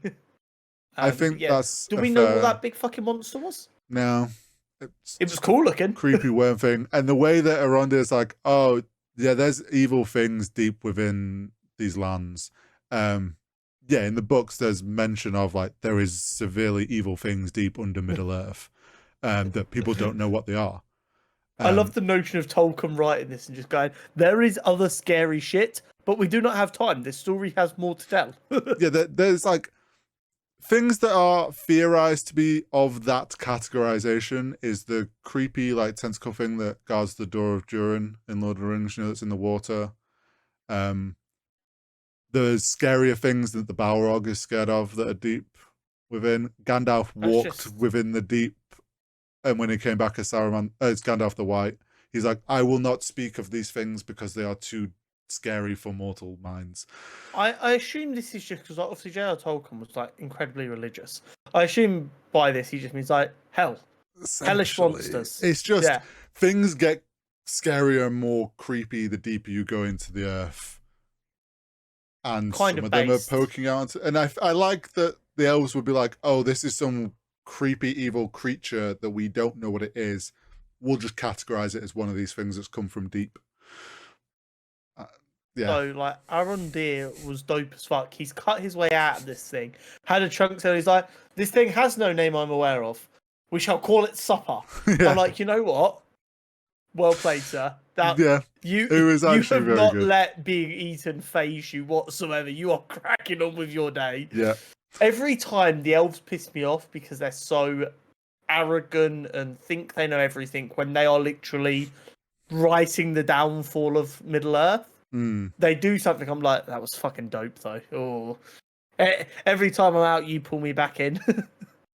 And then we get them camping and decide to undo Estrid's shackles, to which she immediately betrays them. Which is really funny because like she could have run away. Like But I don't know Oh why yeah, she she went to the saved effort them. of saving their life and then trying to escape straight away. I know she explained her logic of like, these guys are never going to let me live freely. I didn't want you guys to die to the monster, but I can't just live amongst you. Yeah, But it felt strange. I think yeah, it's like kind of showing the conflict between people and how we don't give people second chances. yeah. I think it's trying to show her. I think we're gonna get some of like this conflict of the wild folk bowed to Adar because essentially they didn't want to die to orcs. So they just Yeah. went, okay, we'll bow to you and be wild folk. It doesn't necessarily mean they align with what Adar's doing. They're just trying to Yeah. protect themselves. Their choice was death or become a wild folk, and they went, guess I'm a wild folk Yeah. then. So I think it's kind of trying to show some of that. But yeah, they're like the immediate sword drawn, and she's like, haha, you fools. And then my favorite moment, we got fucking Treants. I love Treants. I am currently playing a Treant in my new D&D campaign, so I'm like, this is very sick. So at the end of episode 3, obviously we got a little bit of a tease of Oh, something when sorry, Theo yeah, got kidnapped, and I knew. I'm very clear that I'm not that upset with Lord of the Rings lore. I'm very much watching this as a viewer, and I was like, I think that's one of them tree things. Is it a tree naught? I don't know. I think it's something like that. I think that's what it was. It felt very tree-like. And then it was this, and I was like, yeah, that's a tree naught. That's a tree naught. I'm like, that doesn't sound right, but I'm sticking with it. You just said tree, and I'm like, fuck, I was so close. Yeah. But the design was fucking At awesome. the end of episode 3, I forgot, like, that, when the camp gets ambushed and you can hear trees creaking, I'm like, this is Treants. Because I knew we were going to get them at some point. And I'm like, okay. Treants are fucking awesome. So cool. So, and the design for Blossom was awesome. Oh, yeah. Very cool. It looked so cool. The notion that like they would be here and pissed off is like, so the Treants, yes, they were 100% put on Middle Earth to protect the forest and stuff. The idea that Aaron goes, it's like, have you ever put axe to wood? And it's like, okay, that's a bit extreme for a Treant. Like, they know that the mortal people need wood to survive. They're meant to just kind protect of there to like, if things are going crazy, like you're deforesting us. I think it was meant to show a bit of like, the orcs have been doing so much damage. There's now this kind of like PTSD, sort of like anyone could be bad. Yeah. But I really enjoyed the whole like R&D asking for forgiveness from them. Yeah. I know R&D was played as pretty boring and straight in season 1. The depth they've added to him in the 2 episodes he's been in this season so far, he's by far and away my favorite character right now. He's trying to just do the right. He doesn't really know what's going on a high level. He's just trying to protect these people from the town that got ambushed. He's just trying to do the right thing and stop shit from getting worse. Yeah, that is literally his only goal. I feel like he's showcasing being an elf the best, I feel. Yes. Which is just funny. But yeah, the whole thing with the Treants was cool. I liked how they kind of, to make sense of it, they're like, oh, they had traveled, which is by Lord of the Rings lore, like pretty accurate, that they wouldn't have actually been in these areas. So the idea that they've had to travel because they've known shit's going on. They heard such great like cries through everything. They were like, shit, we are needed. So that was very cool. And then we get the elves spotting the army of orcs. Yes. And then one of them getting hit by a rogue arrow. I used to be an adventurer like you till I took an arrow to the chest. Do you know what that is? Orcs rolled a nat 1 on their attack on the horse. Elf rolled nat 20 on stealth, but nat 1 on dex save. So got hit by arrow unknowingly to the orcs. Now, am I crazy? And tell me if I'm crazy. And I don't know if like this one I'm on when my brain's just failing me because of a long day. Is that the same scene from Bayek the horse, like from episode 3? No, different. No? Beric he'd walked through the village that had burnt down and was on the edge of it. Okay. This is just... in my head, I was like, okay, creepy forest, it might be this. I know there's many there are so many creepy forests, but this is like the best creepy forest. And I didn't know if they were just trying to like give us a timeline of these different stories to show what was going on. And they're like, oh, you remember the horse being attacked? That was happening over there. And when they missed, they hit the fucking elf. In my head, I was like, otherwise, I'm like, why would there just be a random horse? That's what was confusing me. You've got to remember, like, they're on Mordor near sort of Gondor side, and obviously Gondor has all the wild horses running in the field and stuff. I think it's meant to be like, we've seen the orcs have been killing horses for food, and there is Middle Earth has a lot of wild horses. I think it's just kind of like them hunting. Lord of the Rings loves horses as a motif, so anywhere they can, they'll chuck a horse in. I mean, horses are just such impressive animals. You just look at them like you're terrifying but majestic. So this leads to a bit that I was like, it's the only other thing. This is another reason this episode was a bit weak for me. Okay. Galadriel with the ring doing the weird healing thing. Was that not just healing hands? Sorry, wrong fantasy world.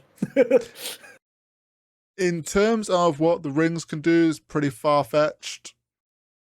Because okay. No. Like I don't want to be this guy. It's Lord of the Rings, I know. But here's the thing. In the grand scheme, there was a talking tree in this episode. No, yeah, I know. But like, to stay within the mechanics of what these rings are meant to be able to do, think to the Lord of the Rings films when Frodo was stabbed, and Elrond has one of those rings. And he's seen this happen 200 years ago and just went, fuck that hobbit. Yeah. Do you see what I mean, though? Like, by terms of this, he has the power to heal Frodo instantly. Okay, but elves are old. He could have forgotten. Fuck.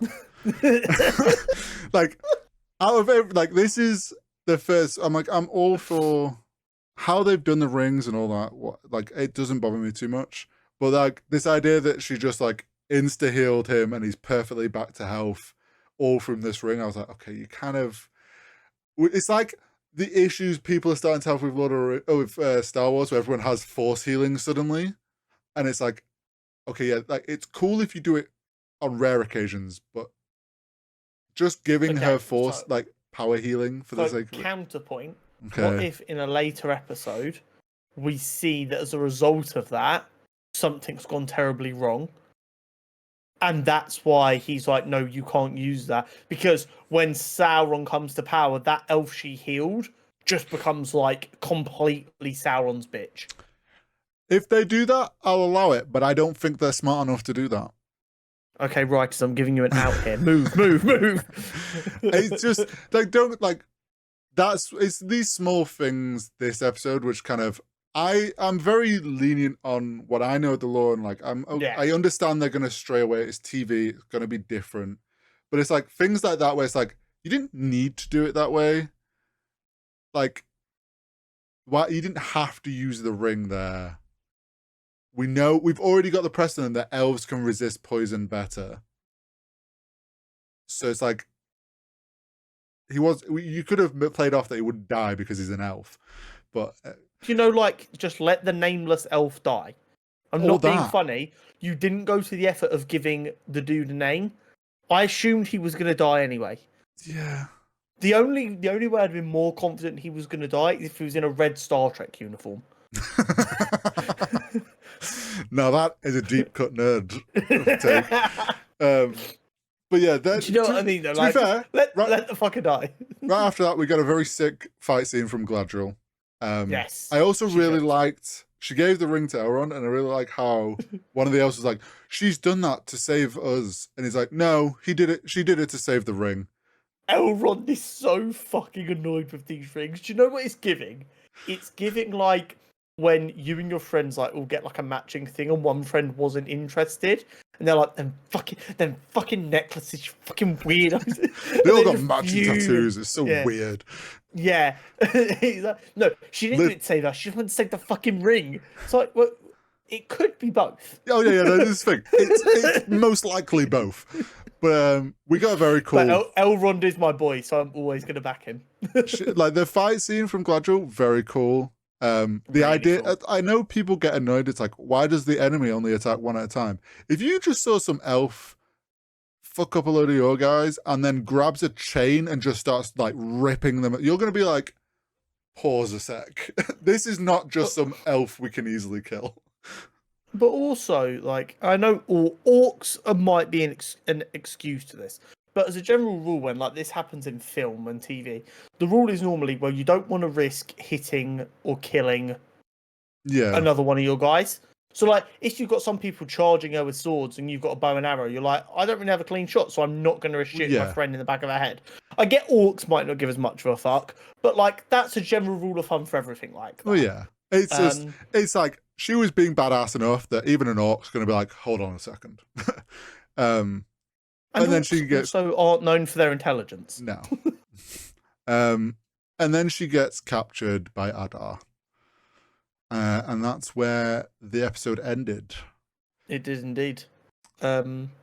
Which, and I've said like this was the weakest one for me, in my opinion. Purely, there's like a few things that strayed too awkwardly away from things, and it felt a bit more over the place. But don't get me wrong. I think that's a really good example of where the show's at, though, because someone like you who cares about the lore more than the average person, this felt like a weaker episode. There were a couple of bits that irked you a little bit. Whereas me, someone who doesn't care about the lore as much, can't remember much of the lore, and is just watching it as a experience. I'm a bit more like, this was actually a stronger episode. We got some cool fights. We got some new characters. The stories are really getting going now. So it's depending on what their goal with this is. If their goal is to just make Lord of the Rings fans happy, they're failing. If their goal is to maybe drum up some new fans, well, yeah, I think that's going to work. I think here's the thing: it's like I think their audience, realistically, and people, people hating this need to realize this is not a show for the book purists. Like the people that love the Lord of the Rings books and all of Tolkien's books. Sorry, but this is not going to be a show that's going to please you. One, it's hard to adapt books into TV, especially in that set, like in a fantasy world where like things are spread out really far and there's a lot of history that you're condensing down. Like things are going to change. Also, they don't have the rights to the Silmarillion. They're working with what they can, which means, again, things that unfortunately are going to be tweaked, and you can take that up with the Tolkien estate, or we get no show. For fans that like Lord of the Rings as a setting, like me, and know some lore, like I'm enjoying it overall, and I'm just happy to be in Middle-earth. And then for fans like you who don't really know the lore but like Lord of the Rings, or are like sort of impartial to it, hopefully they're enjoying it, and it's just a good fantasy show.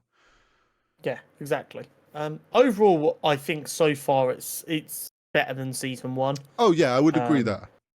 And don't get me wrong, part of that might be that I've ingested more fantasy-style content since season 1, which now means I feel less lost because I understand the rules of fantasy setting a little bit better. So, like, stuff that before I'm like, wait, if I missed something here, I'm like, oh no, this is what's happened because we're in a fantasy world.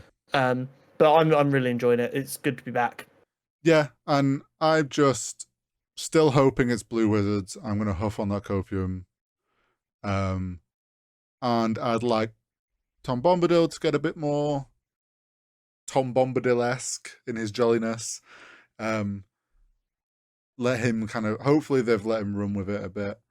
And then, yeah, I'm intrigued to see how all the Numenor shit goes down and all the rings. I want more dwarves. They best give us... I want to see all the dwarves. Let me see them all. I've got a feeling over the next few episodes, the Numenorians are going to make us embarrassed to be human.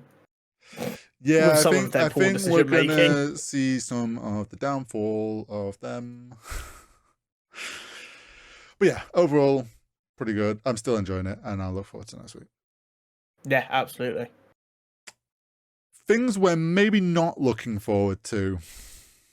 So the Minecraft trailer's here. And we'll get to that in a minute, but I just want to set the scene first of my feelings towards it, on a macro scale. Okay. So me and my IRL friends have a WhatsApp group chat called Buffcraft.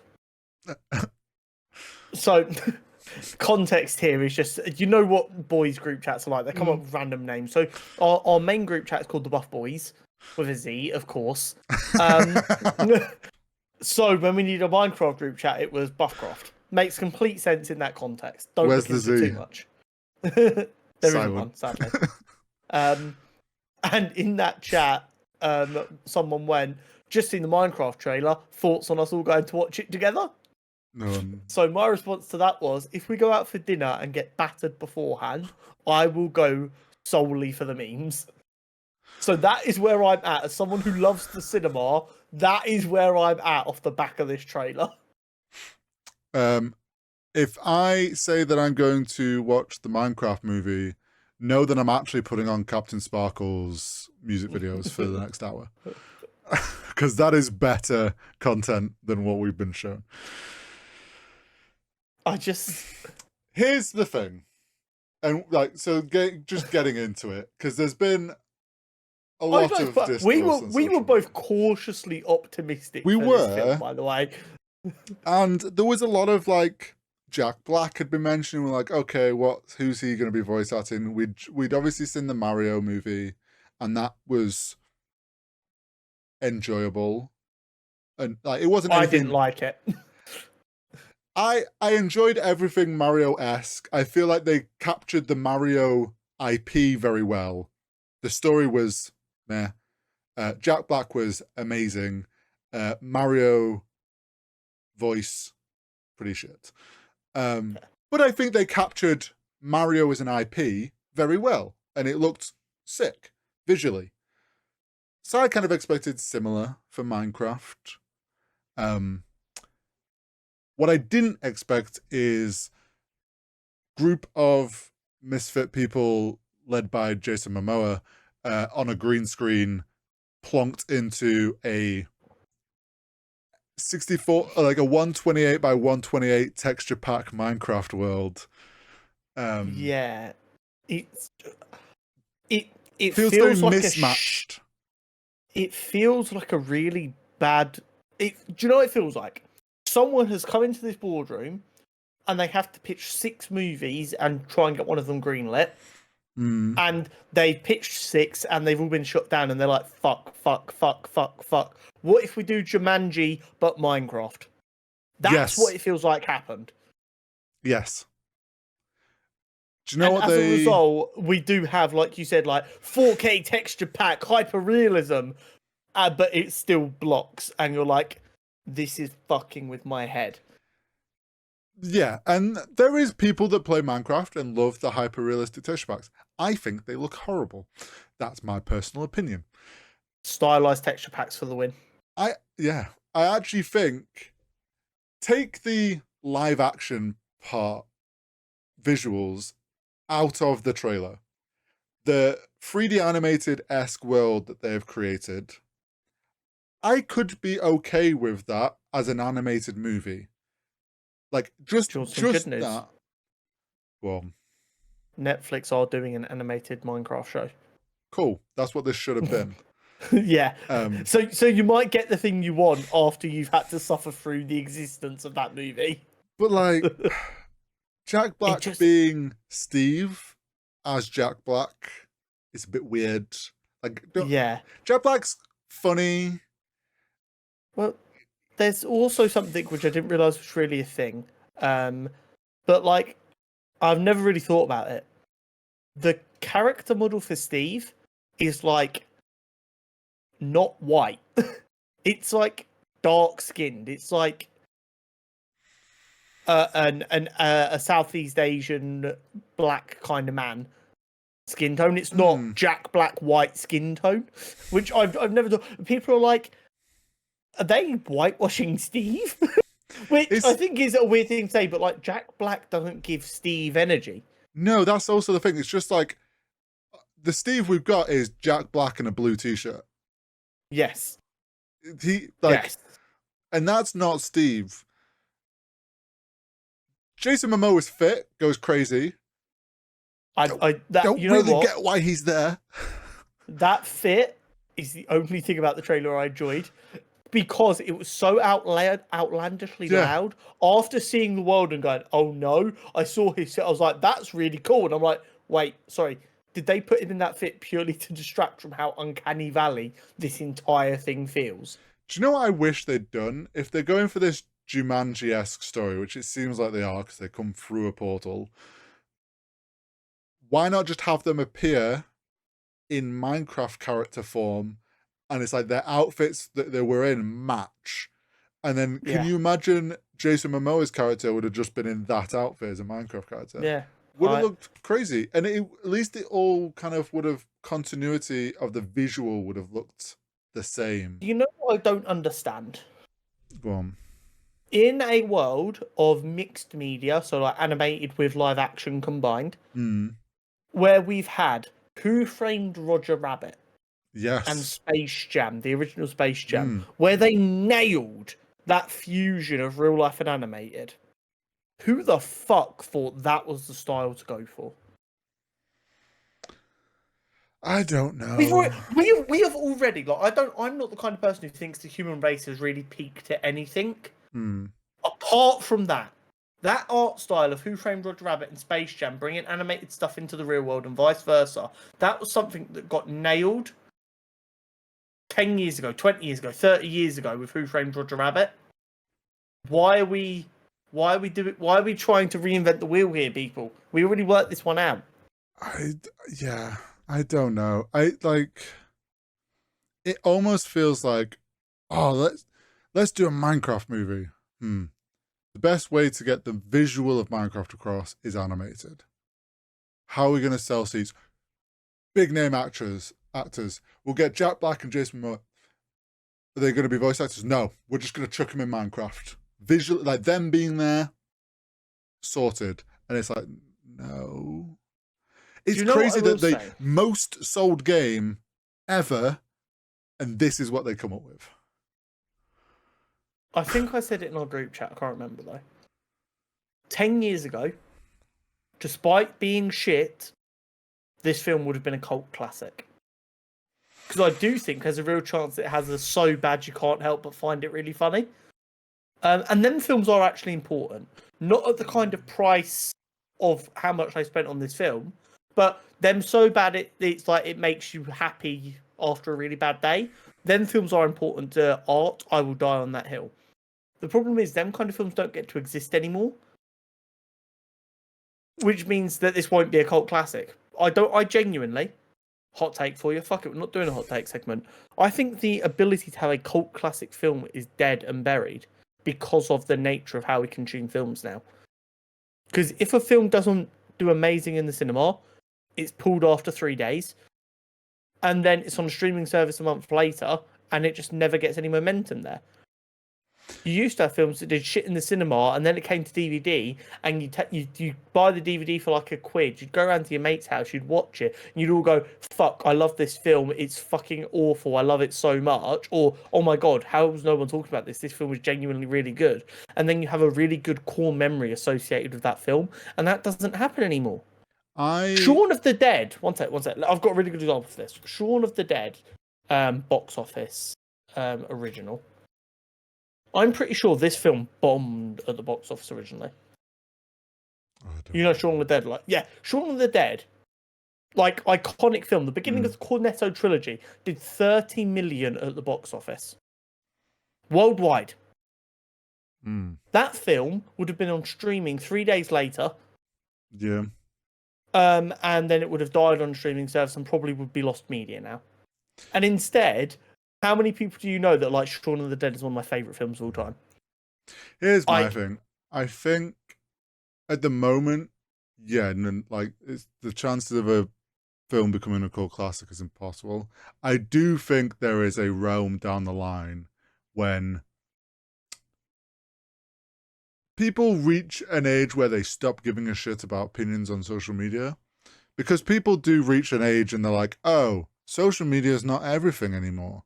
Yeah, just like what you like. And I think there will be a thing down the line where people go, actually, film I enjoyed and I'm going to start watching it again. And they'll find a way to watch. And I think some will become, it's just going to take way longer than it used to. But yeah, this Minecraft, like, I saw someone go, we did it with Sonic, we can do it again. And I'm like, it's not the same. Sonic looking weird was one thing. Like, it's one thing they had to fix. And don't get me wrong, was a big thing. And the fact that they did that was crazy. That the world got them to go, oh shit, we got this wrong, let's fix it. I don't think the only way that situation works again for this is they go, oh shit, let's make animated versions of all of them now, and they're gonna have to do like that's not gonna happen. I actually think this exact concept would be not necessarily good, but less jarring if it was just if it looked exactly like vanilla Minecraft. I honestly think it would. Or even like the vanilla HD pack, where it's just like upscales it a little bit. Yeah, it would still look a bit weird, but I feel like it would look so weird it wouldn't be Uncanny Valley, which would make you more comfortable. Okay, yeah. The thing is, like looking at that sheep literally made me go, oh no, I don't know. Here's the thing, it's like I see that and I'm like, oh, this is like some YouTuber that's like made an animated Minecraft thing and they've amped it up. And it's like, it can look cool in animated. I think the thing that really makes it uncanny is then you add in the real life people. That then makes it, this is like really weird looking now. Yeah, exactly. If you're going to have actual people that are like unmodified, it needs to be really obviously animation and not trying to look real. Otherwise, you get a weird feeling. Yeah. The human brain is weird, and it is the human brain's fault, but I don't understand how it got through all them layers of approval for a film this large. And no one's brain went, this makes my brain uncomfortable. Can we please stop? Yeah.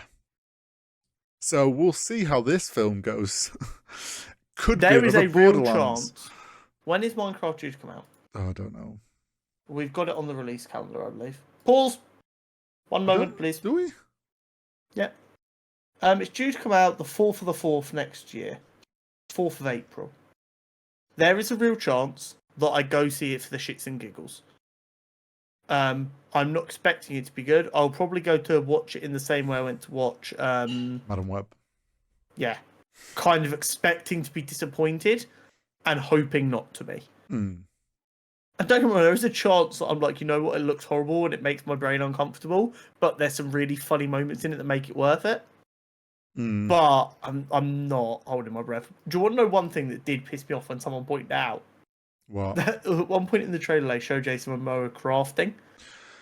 Don't. He crafts something that doesn't exist first and foremost. But also, they put on the table the grid square for crafting. They didn't use it. But the stuff wasn't in it properly. It's like, if you're going to go to the extent of showing us crafting and having the grid we're used to, why not do that with a pickaxe and show him putting the bits of wood down and putting the bits of stone down and bopping it, and then he gets a pickaxe?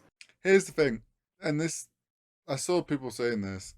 This looks like a film made by someone who has never once played Minecraft. Yes. And that is an issue. And that's crazy because I know Jack Black has played a fuck ton of Minecraft.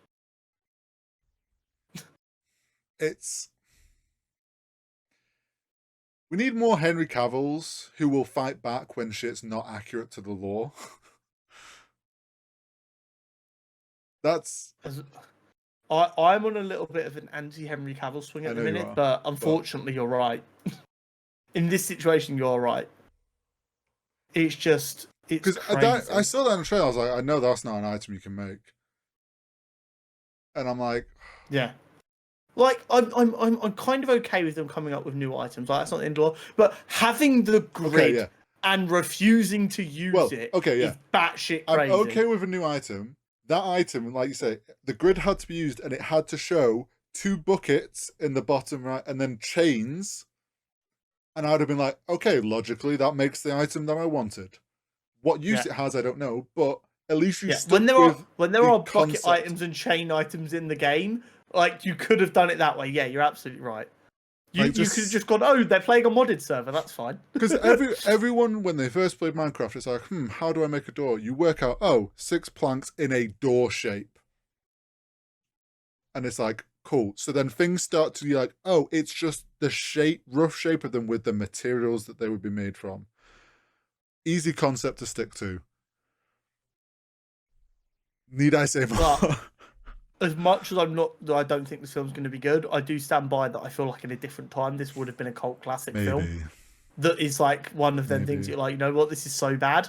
Let's get drunk, eat shit food, and watch it because it's great off. And if that's what ends up being, I hope I'm right. Hopefully. I look forward to the YouTuber who makes their own Minecraft animated movie and it gets way more views. Yeah. Let's move on to some nerdy news. Yes. Do you know what I've been able to do for the first time in ages? As we all know, I'm pretty particular about my notes. I've managed to get the news in chronological order this week. Oh, wow.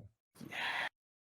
It felt really good. I hated every second while I was doing it, but finishing it and seeing it in chronological order, I was like, yeah, this fucks. So there you go. That's an insight into my mind. I needed the win today, okay? Right. Kicking us off. Robert Kirkman has confirmed that the live-action Invincible film is still in development. During a roundtable interview at San Diego Comic-Con, in which the direct was taking place, is when he said that, and they've reported that. It's good to know it's still being worked on. I've seen some mixed responses to this on the interweb. Some people are like, it's doing really well in animated, make sure your entire attention's on that. We don't need it to be live action. Which I do kind of get. Yeah. But on the flip side, rightly or wrongly, actually no, not rightly or wrongly, there are people who look down on animation and won't give it a chance. And they are missing out on a very, very thrilling story. So more people who see that, kind of the better. And there is always a chance that when you release a film, and it will do decently well because of how much traction the comic and the show has got, that more people who haven't given either of them a chance go to watch it. And then they're like, okay, I'll give it a go. I'm always a big believer in if you have the chance to convert people to watch an animated project, you absolutely should. Oh, yeah. And I mean, you, like you say, you'll possibly convert or get people to watch it that wouldn't have looked at Invincible. Watch it and they go, holy shit, this character's really cool. Oh, there's an animated series also on Amazon Prime. Fuck it, let's watch that as well. And then they're in. As much as I... Here's the thing. Do you have Stephen Ewan? It's difficult. I think he's aged out. Yeah. He's... Unless you do, like, I don't know if it's possible, an older Invincible, so that it doesn't overlap with the animated show too much. Maybe. I mean, that would just be, like, later on in the Invincible story, though. True. He's 40, yeah. I mean, he still looks young for 40. He doesn't look 17 young, though. No, you could get away with him being, like, young adult, but not I say you aim for, like, big name for Omni-Man. Yeah. And then get a young up-and-coming Asian American actor for Invincible and make a fucking career for someone. Let's do it. True. I would love for more superhero projects to have, like, the older mentor character be a well-known celebrity. Yeah. And then they cast someone who's relatively unknown in the main role to create their career, because that's how we've got some of our best actors right now. True. July 2025 is now set to see the release of Fantastic Four First Steps, Superman, and Jurassic World Rebirth. We probably get 2 of those in July. Yeah, one of them will absolutely get delayed or pushed or something. And that is I'm guessing Fantastic Four, yeah. What a ironically, month, crazy thing when both Fantastic Four and Jurassic World get pushed to August. Give Superman the film that I do think would win the box office out of the 3 of them, and then just give it the entire month by itself. As much as I would love, like, Fantastic Four and Superman to, like, release literally within, like, the same week of each other, and you can go do, like, back-to-back superhero, like, would be cool as fuck. I don't believe Fantastic Four is ready by July. So, and if it is and it's as good as we think it's going to be, I will be amazed. Yeah. In an interview with Games Radar, the Penguin team revealed that Arbats won't be making an appearance. Now, we don't have to believe that. So they say. Yeah. They are saying he won't make an appearance, which does mean we're not allowed to be upset if he doesn't make an appearance, because they've categorically said he's not making an appearance. But it wouldn't be the first time a guest spot has been lied about to keep it a surprise. Well, yeah. They're not going to just go, oh, yeah, Batman shows up at this pivotal end moment. So the logical point of what they were saying was the Batman films take place at like this great height of Batman looking down on Gotham as like the overarching protector, whereas the Penguin show takes place at ground height with Penguin interacting with other people. I get you. And therefore, like, them collisions wouldn't necessarily make sense. I disagree. I think having a character from the big screen come crashing through the skylight into the TV show would have a really cool visual. But I get why they wouldn't want to do that. Yeah, so do I. But we'll wait and see, I guess. According to Deadline, Ian McKellen has been asked to return for Lord of the Rings: The Hunt for Gollum. This aligns with a report from the BBC that he isn't planning on retiring anytime soon, and he doesn't want anyone else to play Gandalf while he still can. So yeah, I've seen a few different things. So he has been approached, and probably also this is by Peter Jackson. There is more stories to be told that will be involving Gandalf. He has said, one thing he said is, I don't know, I haven't seen a check yet. And also, I don't even think they've written a script yet. So he's like, as long as I am able and willing, I will always put on the pointy hat and beard. And would rather, unless he's dead, he hopes to see no one else play Gandalf. Which I'm all like, as long as he can do it, as long as he's willing to, I hope we get to see more Gandalf from Ian McKellen. Exactly. One of the true greats. Josh Brolin has been offered the role of Hal Jordan in the Lantern series, according to an article from the Nexus Point News, with the In Schneider also claiming that if Brolin declines, Ewan McGregor and Matthew McConaughey are next up for consideration. I'm going to be honest. I'm not going to mince my words. This is a dogshit decision, and the first time I've been worried about a casting thought process with the DCU. Fair. I also feel like all three of those are very different vibes. So the idea is they want an older dude who's going to play Hal Jordan as a mentor towards a younger Jon Stewart. Here's my problem. Josh Brolin is, I'm going to double check his age so I don't accidentally age him, because I'm not trying to be rude. Josh Brolin is 56. Yeah? His year of birth is in the 60s. This is an issue. Ewan McGregor, I believe, is a bit younger, but not massively. Ewan McGregor is 53. Matthew McConaughey is 54. They all, visually, I think, could play Hal Jordan. Okay. Here's my counterpoint. If you're going to go for someone that old, which I don't think they should do, but if you're going to, there is someone who literally fits the bill perfectly. His name's Tom Cruise. If you're going to go that old, go Tom Cruise. Don't give a fuck. It makes the most sense if you're going to go. If you're willing to hire someone that old for this character, give us Tom Cruise. But you shouldn't go that old. You should go someone in their early 40s if you want the mentor vibe. And they'll still be able to accomplish that. I don't like it. I don't like Josh Brolin as a casting, full stop. Ewan McGregor and Matthew McConaughey, I get. Ewan McGregor is very easy to tell as a mentor character because we all grew up with him as a mentor character. Matthew McConaughey kind of has the natural swagger and arrogance that I'd expect from Hal Jordan. So he could sell that quite well, and I also rate Matthew McConaughey as an actor very highly. But I do just think they're all too old. Yeah, I mean, I don't know enough about the Lanterns to really say much. I like Ewan McGregor and Matthew McConaughey. Don't really know Josh Brolin very well, so. Thanos, Cable. Oh, Cable, yeah. Yeah. I'd rather Ewan McGregor or Matthew McConaughey personally, but the thing with Hal Jordan, I don't want to rag on this too much because I do see some logic to what they're trying to do here. The idea is James Gunn wants to make it very clear that heroes have been in this world for a long time. So by going for an older Hal Jordan, who was the first human Green Lantern, that kind of establishes that heroes have been around for a while. Yeah. Here's my problem. Even if he's a mentor, Hal Jordan's a big name. I don't want you killing him off inside 5 years of your universe. By which point, all of these guys are basically 60 years old. That is going to feel and look weird. Yeah.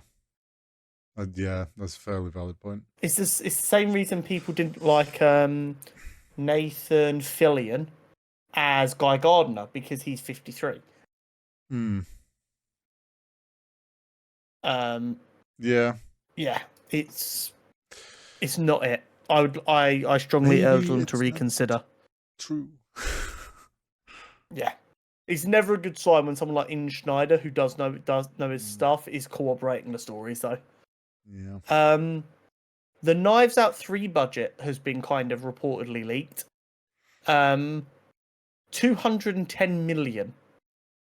This is up from the $40 million of the first film, according to a report by the Ian Schneider. Okay. We are going to be completely fair and objective here. If we're going to, and we did, stand here and slag off paying RDJ 95 million to return, and we're going to sit here and go, spending 200 million on a film makes no sense when Oppenheimer, one of the best films ever, it's probably a top 10 film ever already, cost less than 100, and lots of the best films, like horror films, which routinely are very well made films, cost 10 to 20 million. This film, the first of these films, was a masterpiece, and it only cost 40 million. Why are we up at 210 now?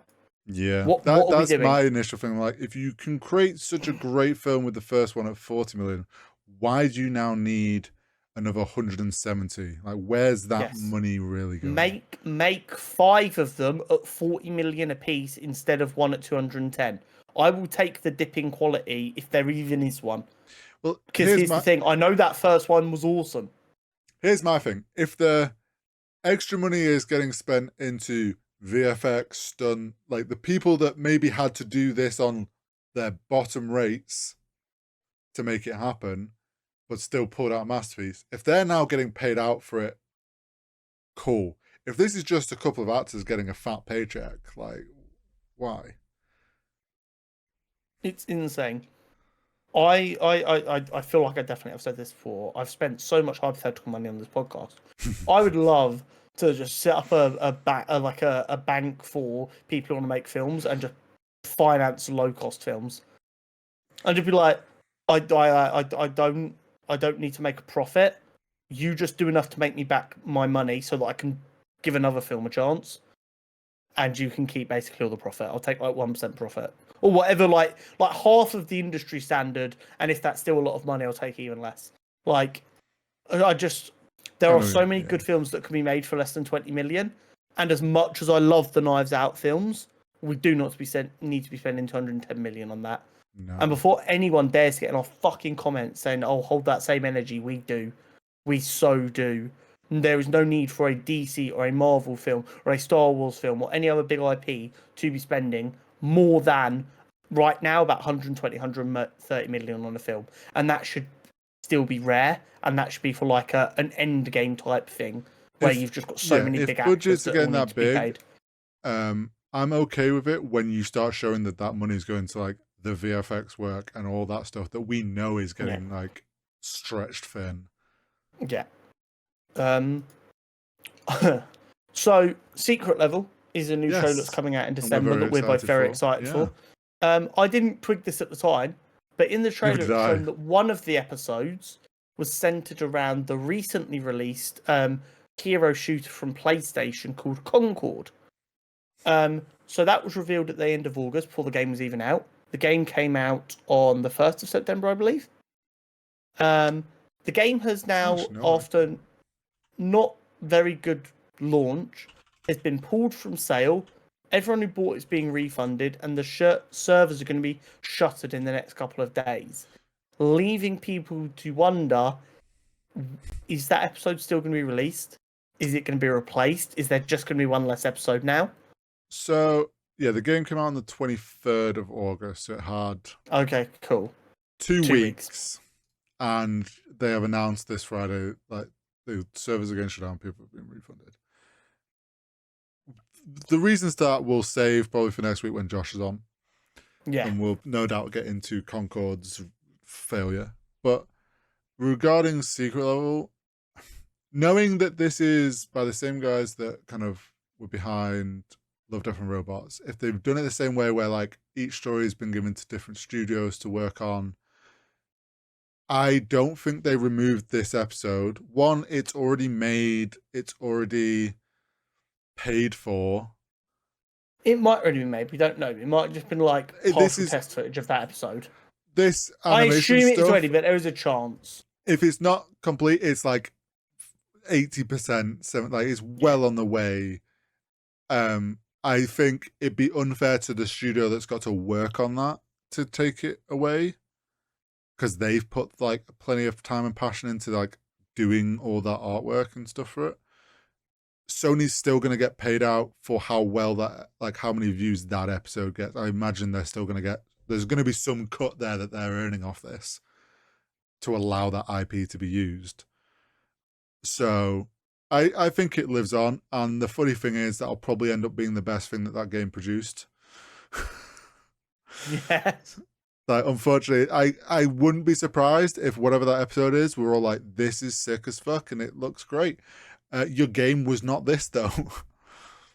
Let's be completely clear, because we are going to make some more jokes about that game over the coming weeks, I'm sure. I do feel bad for the devs in this situation, like the actual developers, because they don't get a choice of what they make. They are at the whim of executives and managers, and they are just told to do this to the best of your ability. Yes, the game might not have been everyone's cup of tea, but the guy coding the gun mechanics has no control over the overall design of the game. He's just trying to do the best he can. So if we do make any jokes about this game at any point, just know we are laughing at the fucking dipshits who approved it, spent 8 years working on it, and then gave up on it after 2 weeks, and not the people who poured their heart and soul into trying to make this game a success. There is definitely some of the like executive devs at the top that clearly messed up somewhere for this to release in the state it did after 8 years. Like there is some that, and that's like that borderline of like the execs that made the calls to the ones that were trying to manage it, like, and then as you go, like the day-to-day devs that worked on every part of it and poured their hearts into it, yeah, it's not their fault, but yeah, it's wild situation. Yeah, big time. The early Joker reviews are in from critics. It's not looking very good, with very mixed reactions.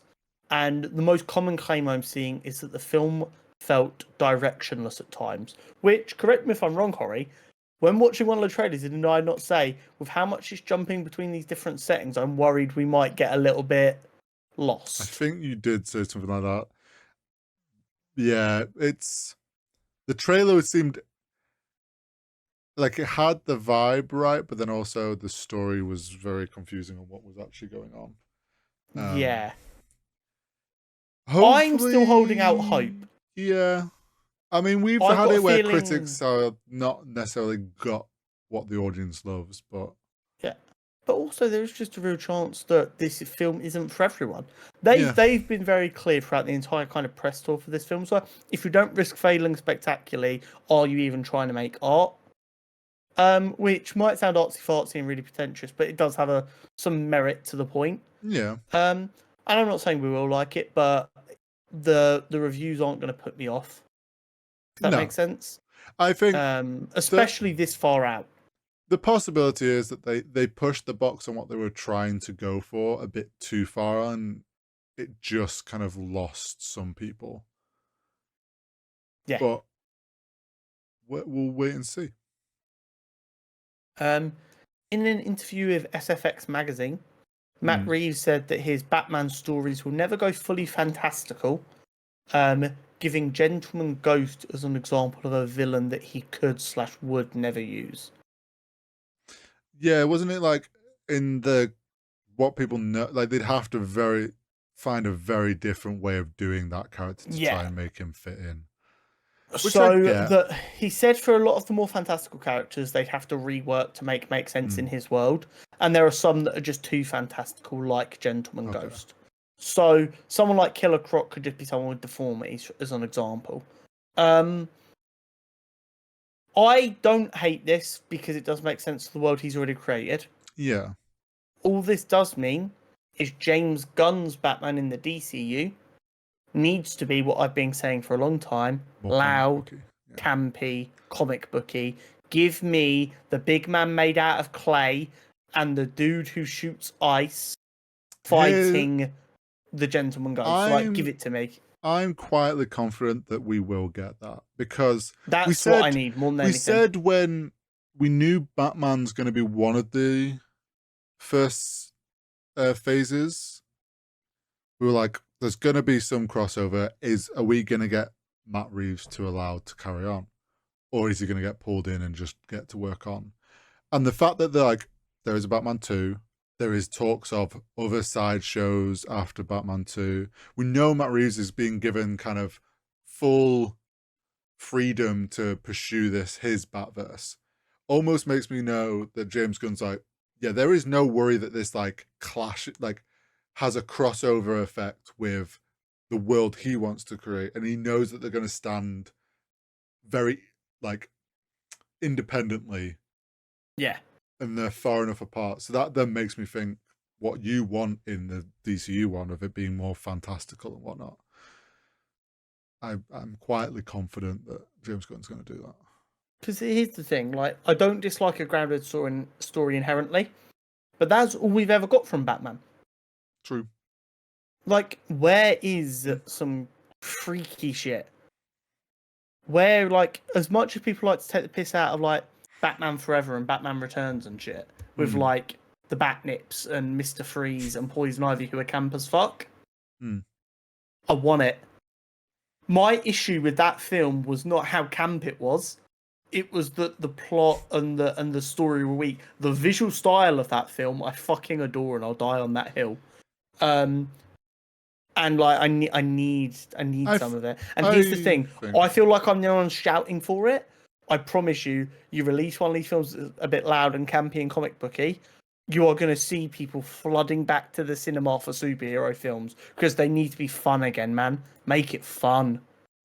Yeah, I mean, and this thing with the way that Matt Reeves has done his world, it totally works in the vibe that he wants to go for that Batman. Yeah. But yeah, we need variety. Absolutely. Creature Commandos has got a release date. We knew it was coming in December, but we've now got a firm release date. Yes. Of the 5th of December on Max. There is nothing about the rest of the world as of yet. I did respond to James Gunn's announcement tweet arting what we're supposed to do, but he has not responded as of yet. Which is strange, because normally me and James talk very closely. Yeah. Just text him. I can only assume because I'm on his favourites list, the notification came from a different tab, and he just hadn't seen it yet. I don't know. My hope is, at first we didn't really hear anything about the Penguin, and then we found out it was going to be on Now TV. I'm hoping it's a similar situation. My only concern is because it's an animated project. It's not as a big priority. Because Sky will buy the projects they want to show. Yeah, I know. That's the only concern. And hey, I said this a year and a half ago when it got announced that they were doing it, and I was like, okay, how are they going to sort it? And they haven't. So we'll have to wait and see for that. But I'm still excited for the show, no matter what. And it's nice to know exactly when it's coming now. True. Right, that is it for us this week. Yes, make sure you like and subscribe. Next week, we have got a banging episode. We've got another episode of Rings of Power. We do. We've got episode 1 of The Penguin. Yes. We've got gaming news. And I'm pretty sure we also will be doing our preview for Agatha All Along. Yeah, we will. Yeah. Busy week next week. Oh, we're gonna don't forget to like. busy. Don't forget to subscribe. It's going to be lit. It is the winter content hyperdrive time. I cannot fucking wait. We'll see you next time. See you next week.